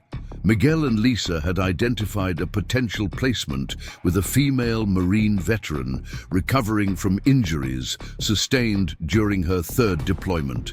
The introduction was scheduled for early February, allowing time for careful transition that would respect both Ranger's training progress and James's emotional investment in the young dog. "You've done exceptional work with him," Miguel commented during their final training evaluation, watching Ranger perform complex tasks with the focused attention that characterized well-suited service dogs. "The foundation you've established will make his specialized training much smoother." James acknowledged the praise with quiet satisfaction, recognizing how far he had come from the man who had once doubted his ability to care for a single recovering animal. His twice-weekly volunteer shifts at Dr. Chen's veterinary clinic had expanded his capacity for structured social interaction, while his work with Ranger had reinforced the sense of purpose that increasingly counterbalanced the lingering symptoms of his PTSD. The approaching transition stirred complex emotions. James had been careful to maintain appropriate boundaries with Ranger, understanding from the beginning that their relationship was temporary, focused on preparation rather than permanence. Nevertheless, the young German shepherd's vibrant personality and earnest work ethic had carved out space in a heart James had once believed permanently closed to new attachments. "It's different than I expected," he admitted to Dr. Chen during one of his volunteer shifts, watching her expertly examine a recovering retriever's healing surgical site. "I thought it would be harder to prepare for Ranger moving on, but seeing his potential, knowing what he might become for someone else, it balances the loss." Dr. Chen nodded, her hands never pausing in their careful assessment. "That's the difference between attachment and connection. Attachment demands possession. Connection celebrates growth, even when it means separation." She glanced up, her expression thoughtful. "You've made that transition yourself, from surviving in isolation to thriving through connection. It's changed how you relate to everything, including Ranger." The insight resonated with James's evolving understanding of his recovery journey. The progress wasn't about eliminating his combat experiences or even their lasting impacts, but about expanding his life to encompass more than those wounds, creating space for new purposes, new connections, new possibilities alongside the ongoing reality of his PTSD. January brought the scheduled meeting between Ranger and his potential handler, Marine Staff, Sergeant Melissa Ramirez. James had prepared carefully for the introduction, working with Miguel to create an environment that would highlight Ranger's strengths while allowing natural connection to develop. The training facility had been arranged with minimal distractions, comfortable seating, and plenty of space for both humans and dogs to establish comfortable boundaries. When Melissa arrived, James recognized in her the complex mixture of hope, and wariness that characterized many veterans approaching the service dog program. Her physical injuries were evident in the careful way she navigated with a prosthetic leg and the compression glove protecting her reconstructed right hand. The less visible wounds showed in her hypervigilant scanning of the room and the practiced neutrality of her expression, neither inviting nor rejecting interaction, simply assessing potential threat levels with military precision. James maintained respectful distance as Miguel handled the formal introductions. Sergeant positioned attentively at his side as always.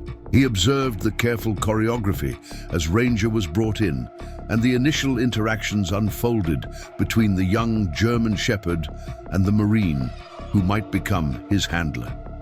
The moment of connection was subtle but unmistakable. As Melissa extended her gloved hand for Ranger to scent, the dog moved forward with careful deference to her physical limitations, then gently placed his paw on her prosthetic leg. The gesture, entirely unplanned and untrained, demonstrated the intuitive understanding that made certain dogs exceptional service partners. Melissa's carefully maintained composure wavered briefly, her eyes meeting James's across the room in silent recognition of the moment's significance. The shared understanding required no words. Both recognized the potential beginning unfolding before them, the possibility of partnership that might expand restricted worlds just as Sergeant had expanded James's. "He's well trained," Melissa commented to Miguel, her tone professionally neutral despite the emotion briefly visible in her eyes. "Unusually responsive. James has been fostering and working with him," Miguel explained, gesturing toward where James stood with Sergeant. "He's a handler himself, as you can see. He's been instrumental in Ranger's preparation for service placement." Melissa's assessment shifted to James. The specialized scrutiny one veteran directs toward another, looking beyond civilian presentation to the military bearing that never entirely disappears, recognizing the indicators of shared experience that civilians might miss. "Afghanistan?" she asked simply. "3 tours, James confirmed. "You, 2 Afghanistan, 1 Iraq, she replied. The last one shorter than planned. The economy of their exchange contained volumes of unspoken understanding about service, about injury, about the complicated journey of returning and rebuilding. As the session progressed, James provided insights about Ranger's training progress and particular strengths, focusing on practical information that would help Melissa evaluate whether this partnership might meet her needs. He noticed her gradual relaxation as the conversation remained grounded in specifics rather than veering into the emotional territory that made many veterans uncomfortable in civilian settings. Near the session's conclusion, while Miguel stepped out to retrieve additional training materials, Melissa addressed James directly. "Can I ask you something? Not about Ranger specifically." James nodded, recognizing the significance of the direct engagement. "Does it actually help?" she asked, her voice lowered to ensure privacy. "Not the company or the practical assistance. I understand those benefits. I mean with the stuff inside." She tapped her temple briefly. "The memories, the hypervigilance, the feeling that you're permanently rewired for a world that doesn't exist here." The question cut to the heart of what many veterans wanted to know, but hesitated to ask, fearing disappointment in the answer. James considered his response carefully, understanding its importance. "It doesn't erase anything," he said finally, matching her quiet tone. "The experiences, the responses, they're still there, but Sergeant creates space around them, makes them more manageable. He's not a cure, he's a partnership that makes living with the permanent changes possible." Melissa nodded, absorbing his words with the serious consideration they deserved. "That's actually more reassuring than if you'd promised miracles," she admitted. "I've had enough of miracle promises from the medical system." "No miracles," James agreed. Just daily work that gradually expands what's possible. Some days by inches, some days not at all, but overall. Forward movement. The evaluation concluded with plans for additional sessions to determine compatibility before final placement decisions. As Melissa prepared to leave, she paused beside James, watching Sergeant's attentive positioning. "You found him near death," the program coordinator told me, she said. "Now look at him. Sometimes the mutual rescue is what makes it work, isn't it?" The insight resonated with James's own evolving understanding of his journey with Sergeant. "I think that's exactly it," he acknowledged. "The reciprocity matters. We're not just receiving help, we're providing it too. Maintains our dignity in the process." February brought official confirmation of Ranger's placement with Melissa, initiating the carefully structured transition process. James worked closely with Miguel to ensure consistency in commands and expectations, as the young German Shepherd gradually spent more time with his new handler. The program's approach emphasized partnership development rather than ownership transfer, recognizing the complex bonds forming between handler and service dog. On the designated transition day, James prepared Ranger's equipment with the methodical attention to detail that characterized his approach to responsibility.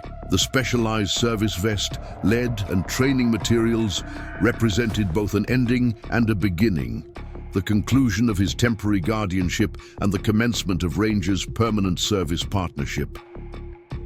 Miguel and Lisa arrived first, providing professional structure for the emotional aspects of the transition. Melissa followed shortly after, her increased comfort evident in her more relaxed navigation of the familiar environment. Sergeant maintained his usual attentive positioning beside James, seemingly aware of the significance of the occasion. "We've prepared all his equipment and documentation," James explained, handing the carefully organized materials to Melissa.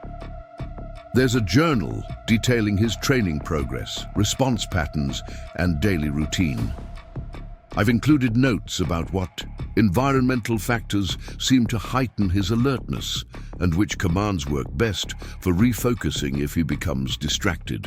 Melissa accepted the materials with the serious appreciation of someone who understood the importance of such details. "This is incredibly thorough," she observed, scanning the meticulously organized notebook.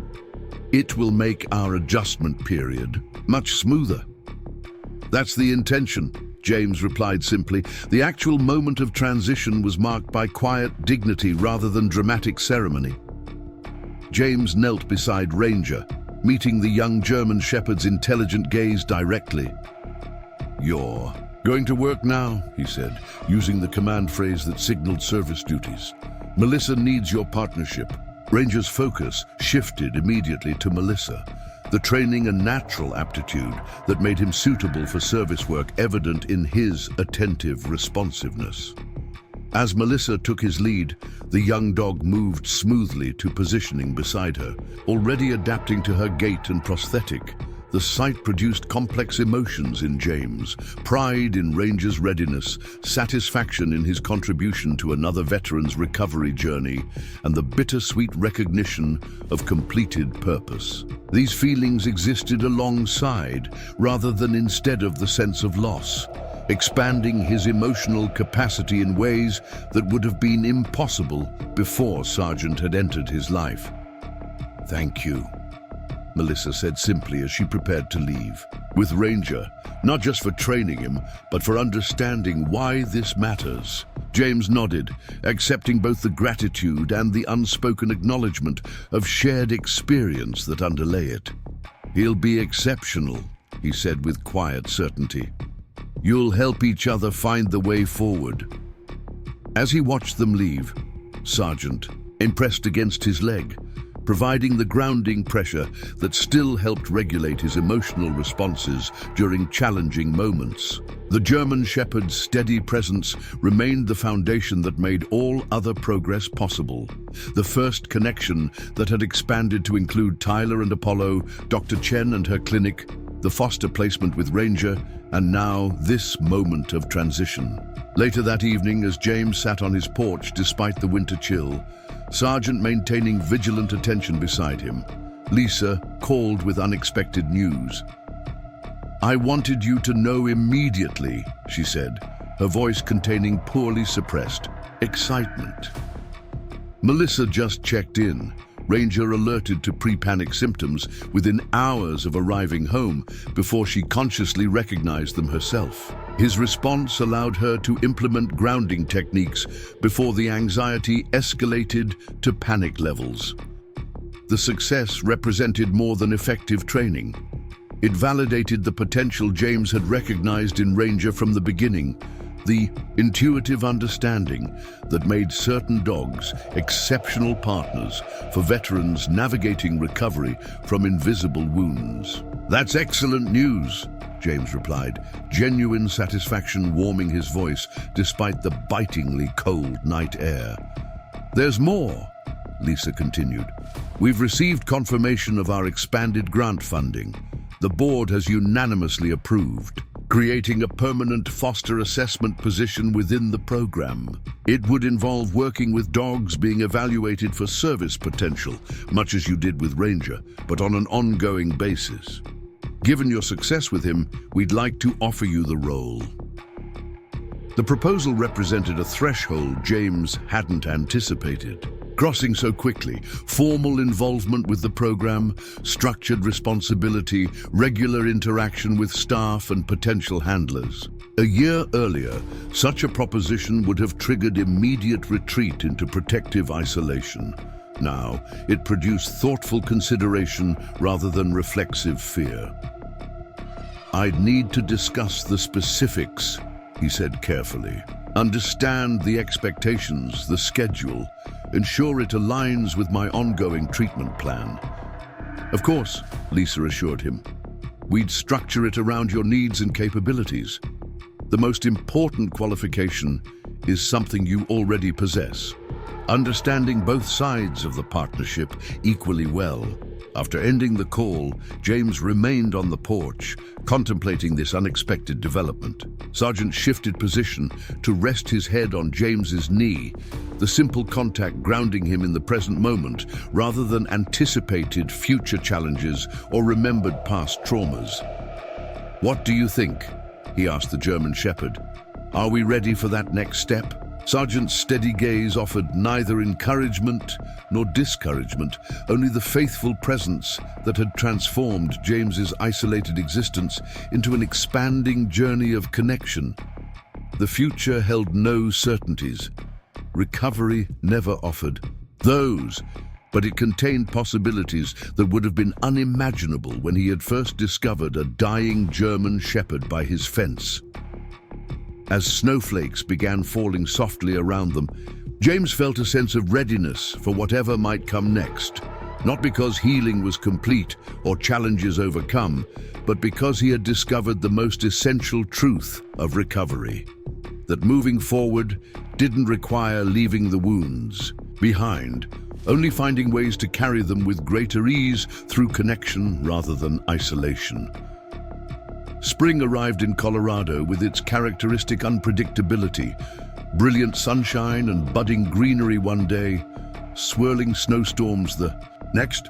The seasonal transition mirrored James's own ongoing journey, marked by steady progress, punctuated by occasional setbacks as he navigated his expanding role with the Canine Warriors for Veterans program. After careful consideration and consultation with his treatment team, James had accepted the position as foster assessment specialist. The role had been thoughtfully structured to accommodate his continuing recovery needs while leveraging his unique combination of experiences: military, service, PTSD management, and service dog partnership. 3 months into the position, he had already evaluated 5 potential service dogs, identifying 2 with exceptional promise and helping redirect the others toward alternative placements better suited to their temperaments. The work provided structure and purpose that complemented his ongoing volunteer hours at Dr. Chen's veterinary clinic. The balanced routine helped counteract the tendency toward isolation that still sometimes tempted him during difficult periods, while the focus on the dog's needs created natural buffers against overwhelming social demands. "You've developed quite an eye for service aptitude," Miguel commented as they observed a young Belgian Malinois named Echo performing assessment exercises. "You spotted her nightmare interruption instinct before any of us recognized it."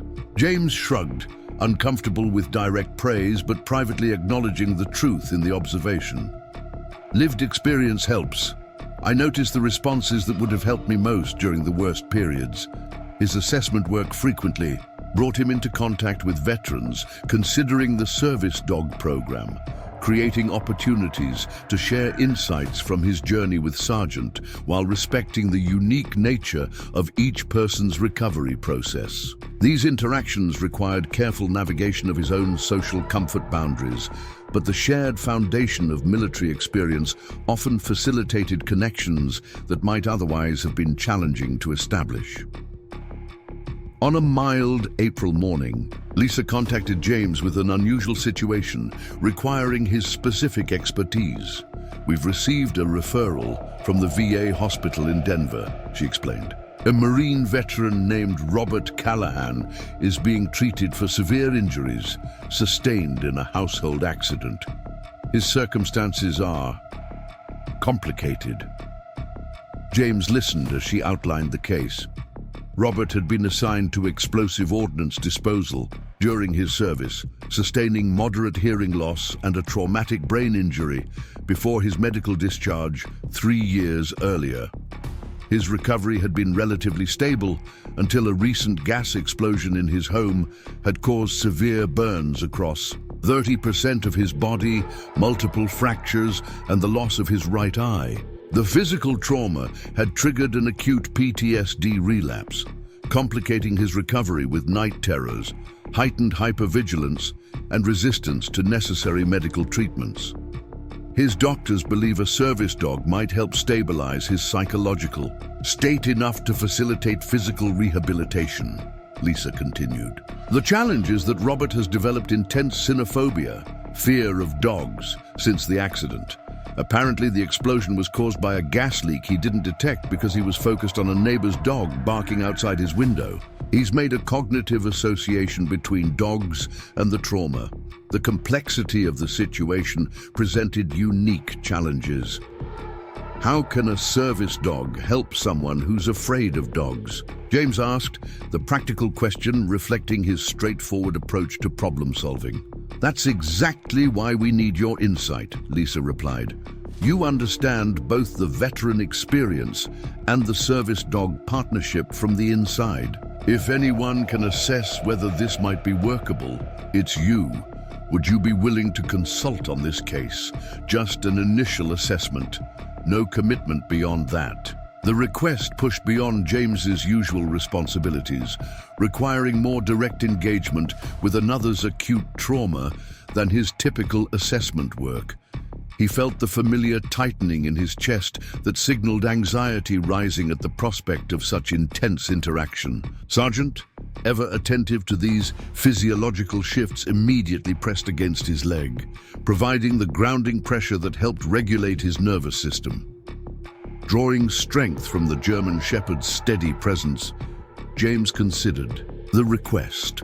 A year earlier, he would have refused immediately, retreating from any situation that threatened his carefully maintained emotional equilibrium. Now he weighed the potential benefit to another veteran against his own comfort boundaries, finding a balance that would have been impossible before his journey with Sergeant. "I'll meet with him," James decided. "No promises beyond that. And I'll need his medical team's full briefing before the meeting." 2 days later, James arrived at the specialized rehabilitation wing of the VA hospital, Sergeant's calm presence beside him, providing essential support as they navigated the institutional environment. The medical complex triggered uncomfortable associations with his own treatment after medical evacuation. The antiseptic smell, the muted conversations of medical staff, the underlying current of pain and uncertainty that permeated such places. Regardless of surface attempts at cheerfulness, Dr. Eleanor Reeves, the psychiatric specialist overseeing Robert's mental health treatment, met them in a small consultation room away from the main patient areas. Her tired eyes and direct manner suggested a professional who prioritized effectiveness over niceties, a quality James appreciated. "Thank you for coming," she said, shaking his hand briefly before focusing on the case files spread before her. "Robert's situation requires unusual approaches, which is why I supported the service dog program referral despite the obvious complication of his newly developed cynophobia."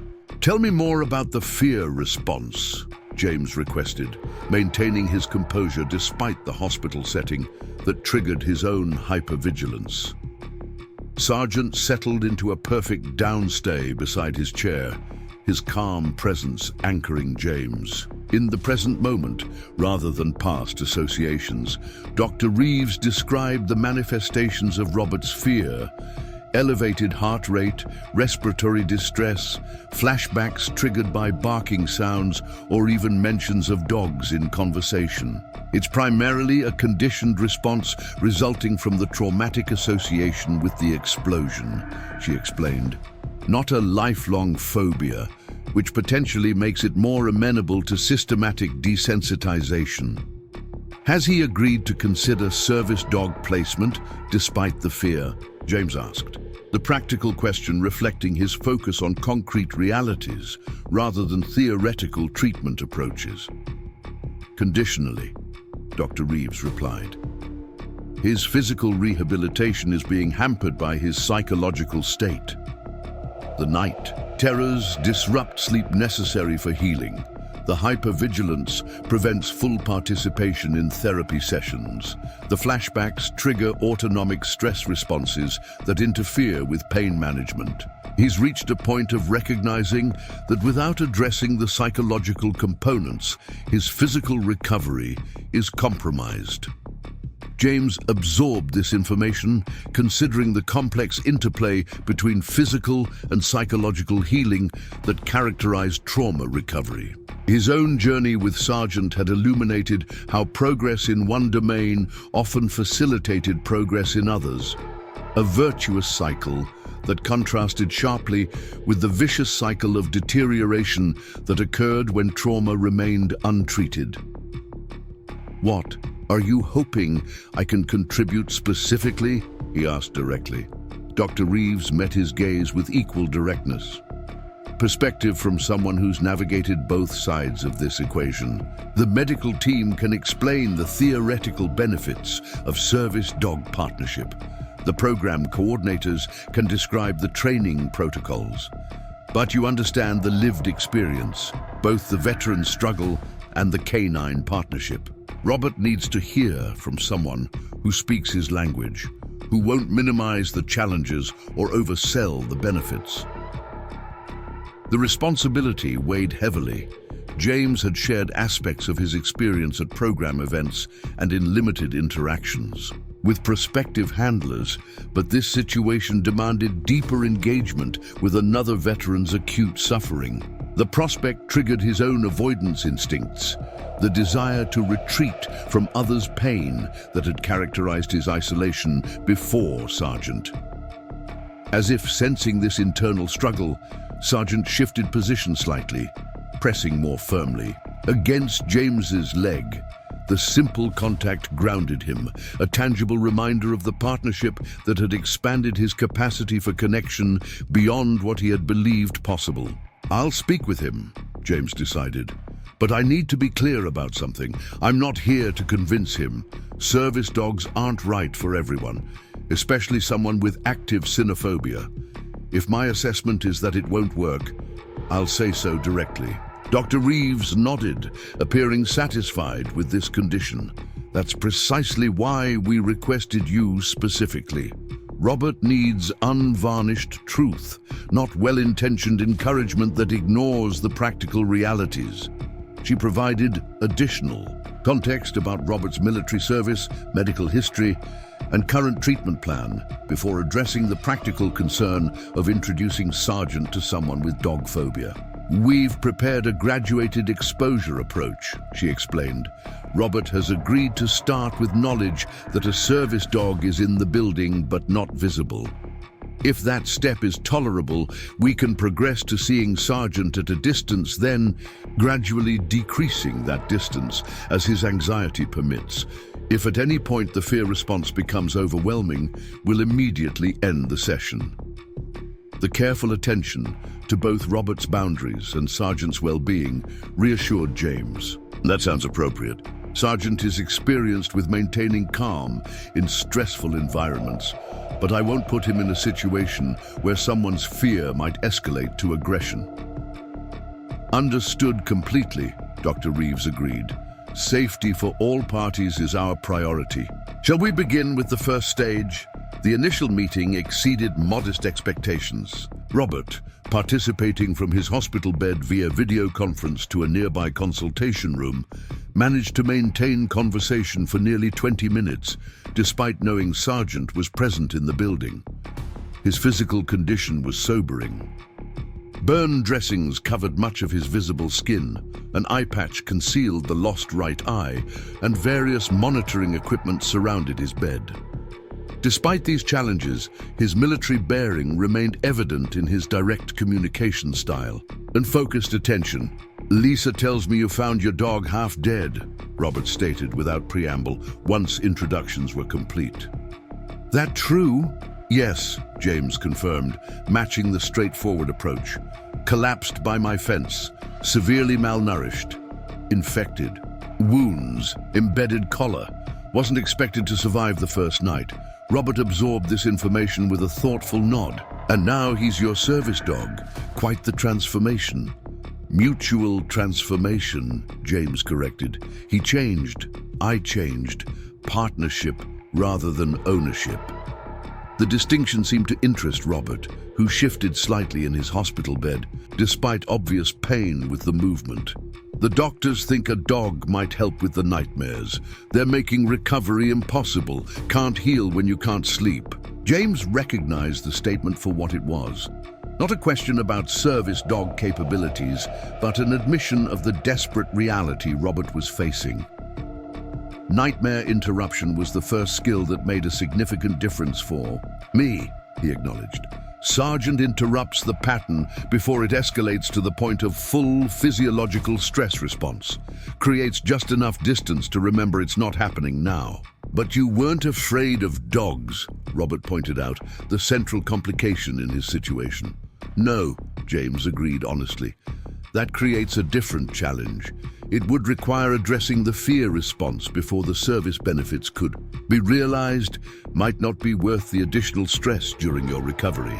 The candid assessment seemed to increase rather than decrease Robert's interest. "Everyone else pushes solutions without acknowledging the obvious problems," he observed. "Your honesty is refreshing." The initial conversation concluded with cautious agreement to attempt the next stage of graduated exposure, allowing Robert to see Sergeant via video feed from a separate room. James left the hospital with mixed feelings about the encounter, recognizing both the potential benefit a service dog might eventually provide to Robert and the significant obstacles his cynophobia presented. "What do you think, Sergeant?" he asked as they walked toward his truck in the parking lot. "Is this something we should pursue?" The German shepherd looked up at him with steady attention, his calm presence neither encouraging nor discouraging. Continuation, simply accompanying James through the decision process as he had through all challenges since their paths had crossed. The graduated exposure sessions with Robert continued over the following weeks, each carefully structured to respect both his recovery needs and the limitations imposed by his fear response. Progress came in small increments. First, tolerating seeing Sergeant via video feed, then through a glass partition, eventually in the same large room, with significant distance maintained between them. Each step forward represented triumph over conditioned fear a reclaiming of choice over automatic response that resonated with James's own recovery journey. Dr. Reeves monitored these sessions with professional attention to both Robert's physiological indicators and psychological state. "He's demonstrating remarkable determination," she commented after their fifth session, during which Robert had managed to remain in the same room as Sergeant for nearly 15 minutes, despite elevated anxiety. The motivation to improve his recovery prospects is providing powerful counterbalance to the fear response.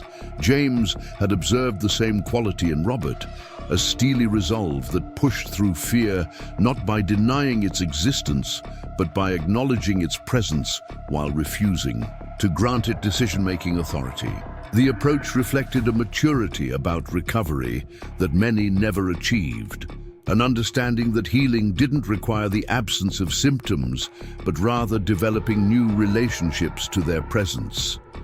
Has he mentioned why he's pursuing this? Despite the fear, James asked, curious about the internal motivation driving Robert's persistence through obviously difficult sessions. Dr. Reeves considered the question thoughtfully. "He said something interesting yesterday during our evaluation session. He described feeling trapped between two fears, the fear of dogs triggering explosion flashbacks and the fear that without addressing his PTSD symptoms, he'll never regain functional independence. He's essentially choosing which fear has more power over his future."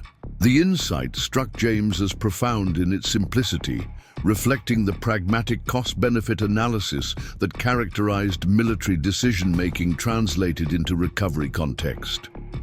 Robert wasn't approaching service dog partnership as a miracle solution, but as a strategic choice with potential benefits worth the discomfort of confronting conditioned fear responses.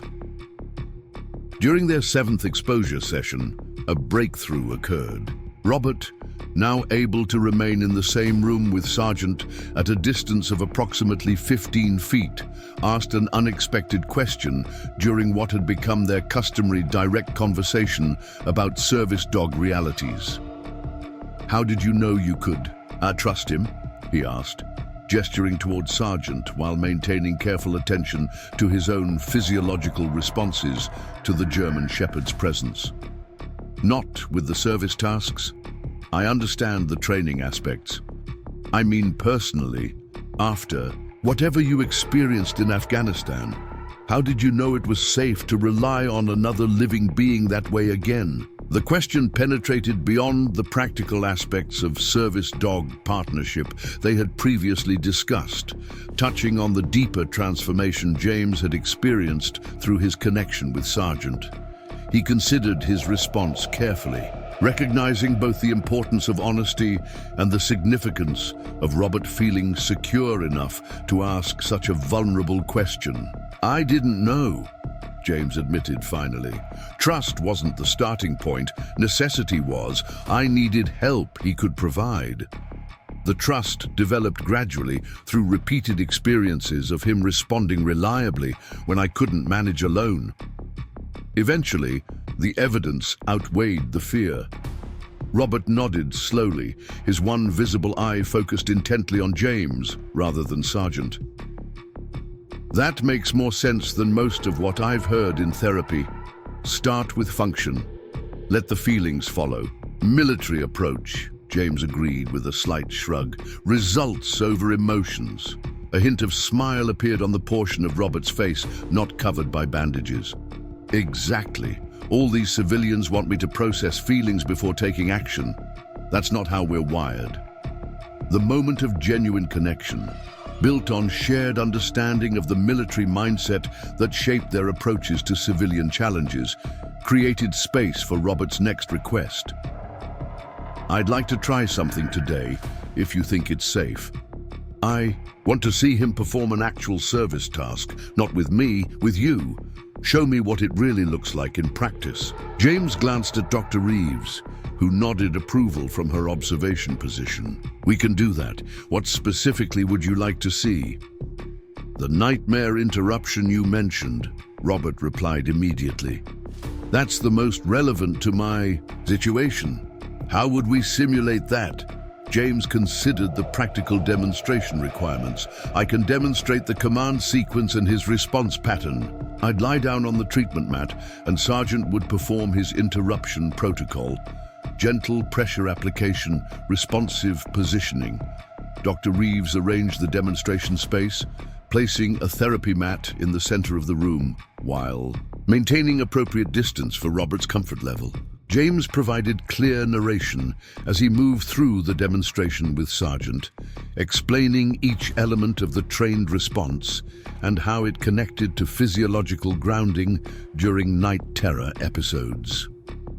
The pressure has to be sufficient to register through the autonomic response, but not so intense that it triggers defensive reactions, he explained, as Sergeant performed a perfect demonstration of graduated weight application across his chest. The positioning allows visual contact upon waking, providing immediate orientation to present reality rather than dream content. Robert watched with focused attention, his medical training evident in his understanding of the physiological components being described.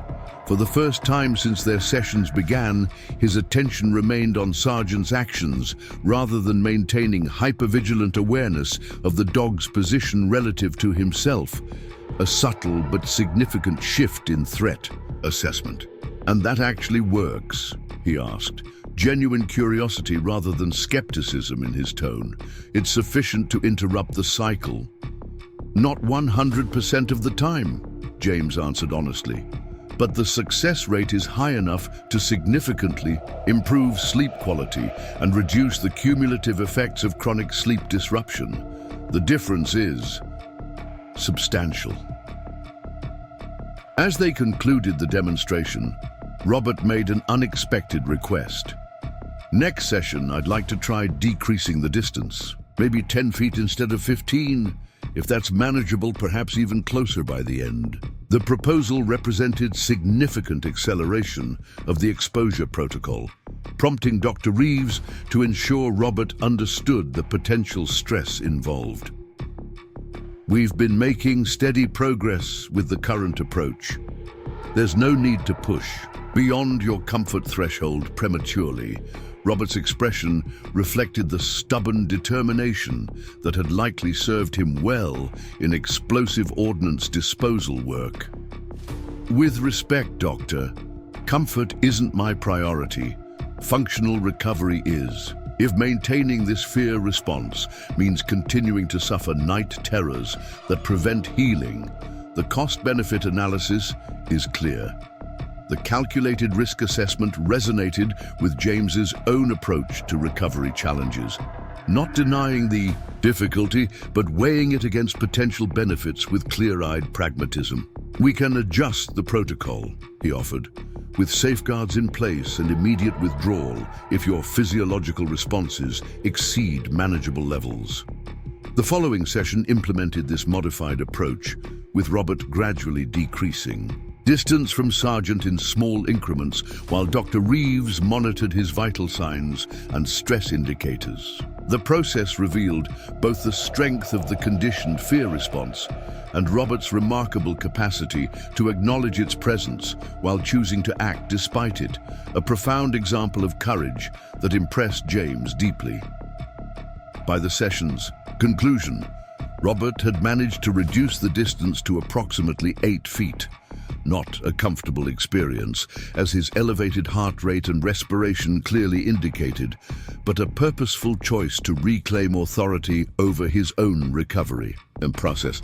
"How are you feeling about today's progress?" Dr. Reeves asked as they prepared to conclude. Robert considered the question with characteristic directness. "Exhausted, anxious, proud." The simple assessment contained volumes about the complex reality of recovery work, the simultaneous experience of difficulty and achievement that characterized meaningful progress. As James and Sergeant prepared to leave, Robert addressed them directly. "Thank you for not treating this like a miracle process. Everyone else tries to convince me it will be easier than it is. The honesty makes the difficulty more manageable somehow.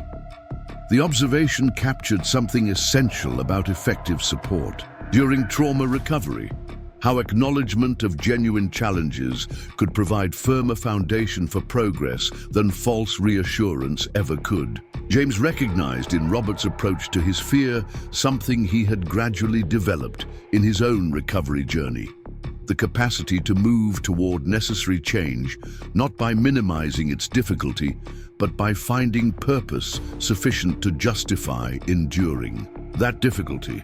The exposure sessions continued over the following month, with Robert making steady, if uneven, progress toward greater proximity tolerance. The major breakthrough occurred during their 11th session, when discussion turned to the specific qualities necessary in a service dog for someone with Robert's particular combination of needs.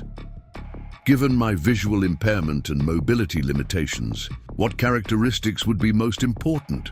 Robert asked, medical pragmatism evident in his approach to potential partnership despite ongoing anxiety in Sargent's presence. James considered the question thoughtfully. Calm temperament would be primary. A dog with naturally low reactivity and high focusing capacity. German Shepherds can excel in this work, but for your situation, a slightly less physically imposing breed might reduce anxiety triggers during the adjustment period. Like what? Robert prompted, genuine curiosity evident despite the underlying tension in his posture. Labrador retrievers often combine the necessary intelligence with a less triggering appearance for those with canine anxiety, James explained. Their facial expressions read as less intense to most people, while still maintaining the physical capability for mobility support tasks. As he spoke, James noticed Sargent's attention shift subtly, head tilting in the familiar pattern that indicated alert response to emotional changes. Following the German Shepherd's focus, James observed that Robert's breathing had become more rapid, sweat visible on his forehead despite the comfortable temperature in the room. Before James could suggest a break, Sargent did something unexpected. He deliberately shifted position to move partially behind a treatment cabinet, reducing his visible profile while maintaining alertness to Robert's distress signals. The action wasn't random, but purposeful, a service response to detected anxiety that demonstrated remarkable sensitivity to the specific nature of Robert's fear. Robert noticed the adjustment immediately. "Did you command that?" he asked James. Genuine surprise momentarily displacing anxiety in his expression. "No," James confirmed. "That was Sargent's independent assessment and response. He detected your increasing anxiety and modified his presence to reduce the trigger stimulus." The moment created a perceptible shift in Robert's relationship to Sargent's presence, recognition of agency and intelligence beyond what he had previously attributed to dogs. He actively problem-solved, Robert observed, the concept clearly, challenging some aspect of his fear-based perception. Service dogs at this level don't just follow commands, James explained, recognizing the educational opportunity in this spontaneous demonstration. They make ongoing assessments and adjustments based on their handlers' changing needs. The partnership works because it's reciprocal intelligence, not just human direction of an animal. For the remainder of the session, Robert's attention shifted, subtly, from hypervigilant tracking of Sargent as potential threat to curious observation of the German Shepherd's responsive behaviors. The fear response remained present, evident in physiological indicators Dr. Reeves continued monitoring, but it now competed with intellectual engagement about the complexity of canine cognition previously unrecognized. This reframing represented a crucial shift in recovery potential. Fear responses could be powerfully resistant to cognitive override alone, but the introduction of curiosity and intellectual engagement created alternative neural pathways that could eventually compete with conditioned fear associations. As the session concluded, Robert made his most direct statement yet about his intentions regarding service dog partnership. "I want to continue this process," he told Dr. Reeves firmly. "I believe the potential benefits justify the discomfort of working through the fear response. If James and the program are willing, I'd like to move toward evaluation for possible placement once my physical condition stabilizes."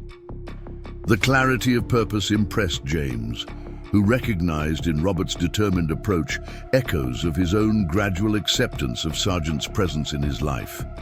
Not as immediate comfort, but as worthwhile challenge with potential for transformation, beyond what seemed possible in isolation. That evening, as James and Sargent drove home from the hospital, he found himself reflecting on the parallels between Robert's current struggle and his own journey a year earlier. The circumstances differed dramatically, but the essential challenge remained similar: finding courage to move toward connection despite powerful forces pulling toward isolation, whether fear or traumatic withdrawal. "You know what you're doing, don't you?" he commented to Sargent as they traveled through the spring landscape. "Even with someone afraid of you, you find ways to help." The German Shepherd maintained alert attention to the road ahead, his steady presence beside James a constant reminder of how partnership had expanded what once seemed impossible limitations. Whatever came next in Robert's journey, the path toward potential healing had been opened, not through elimination of fear, but through the discovery of purpose substantial enough to move forward despite its presence. 6 months later, James stood watching as Robert confidently worked with his new service dog, a gentle Labrador named Valor. The transformation in both was remarkable. Robert now moving with increasing independence despite his injuries, Valor providing the stability and support that made his recovery possible. "I never thought I'd get here," Robert admitted, adjusting his prosthetic with Valor's assistance. "From fearing dogs to depending on one." James nodded, Sargent vigilant as always by his side. Sometimes the things we fear most contain the keys to our healing. The dying German Shepherd James had rescued had not only saved him, but created ripples of transformation touching countless lives. Through their partnership, both had found purpose beyond survival. The wounded warrior and the abandoned dog, each healing the other in ways neither could have accomplished alone. Their story reminds us that sometimes the most profound healing comes when we reach beyond our own pain to help another being in need. Like, comment, and subscribe for more inspiring stories of remarkable bonds between humans and animals that change lives forever.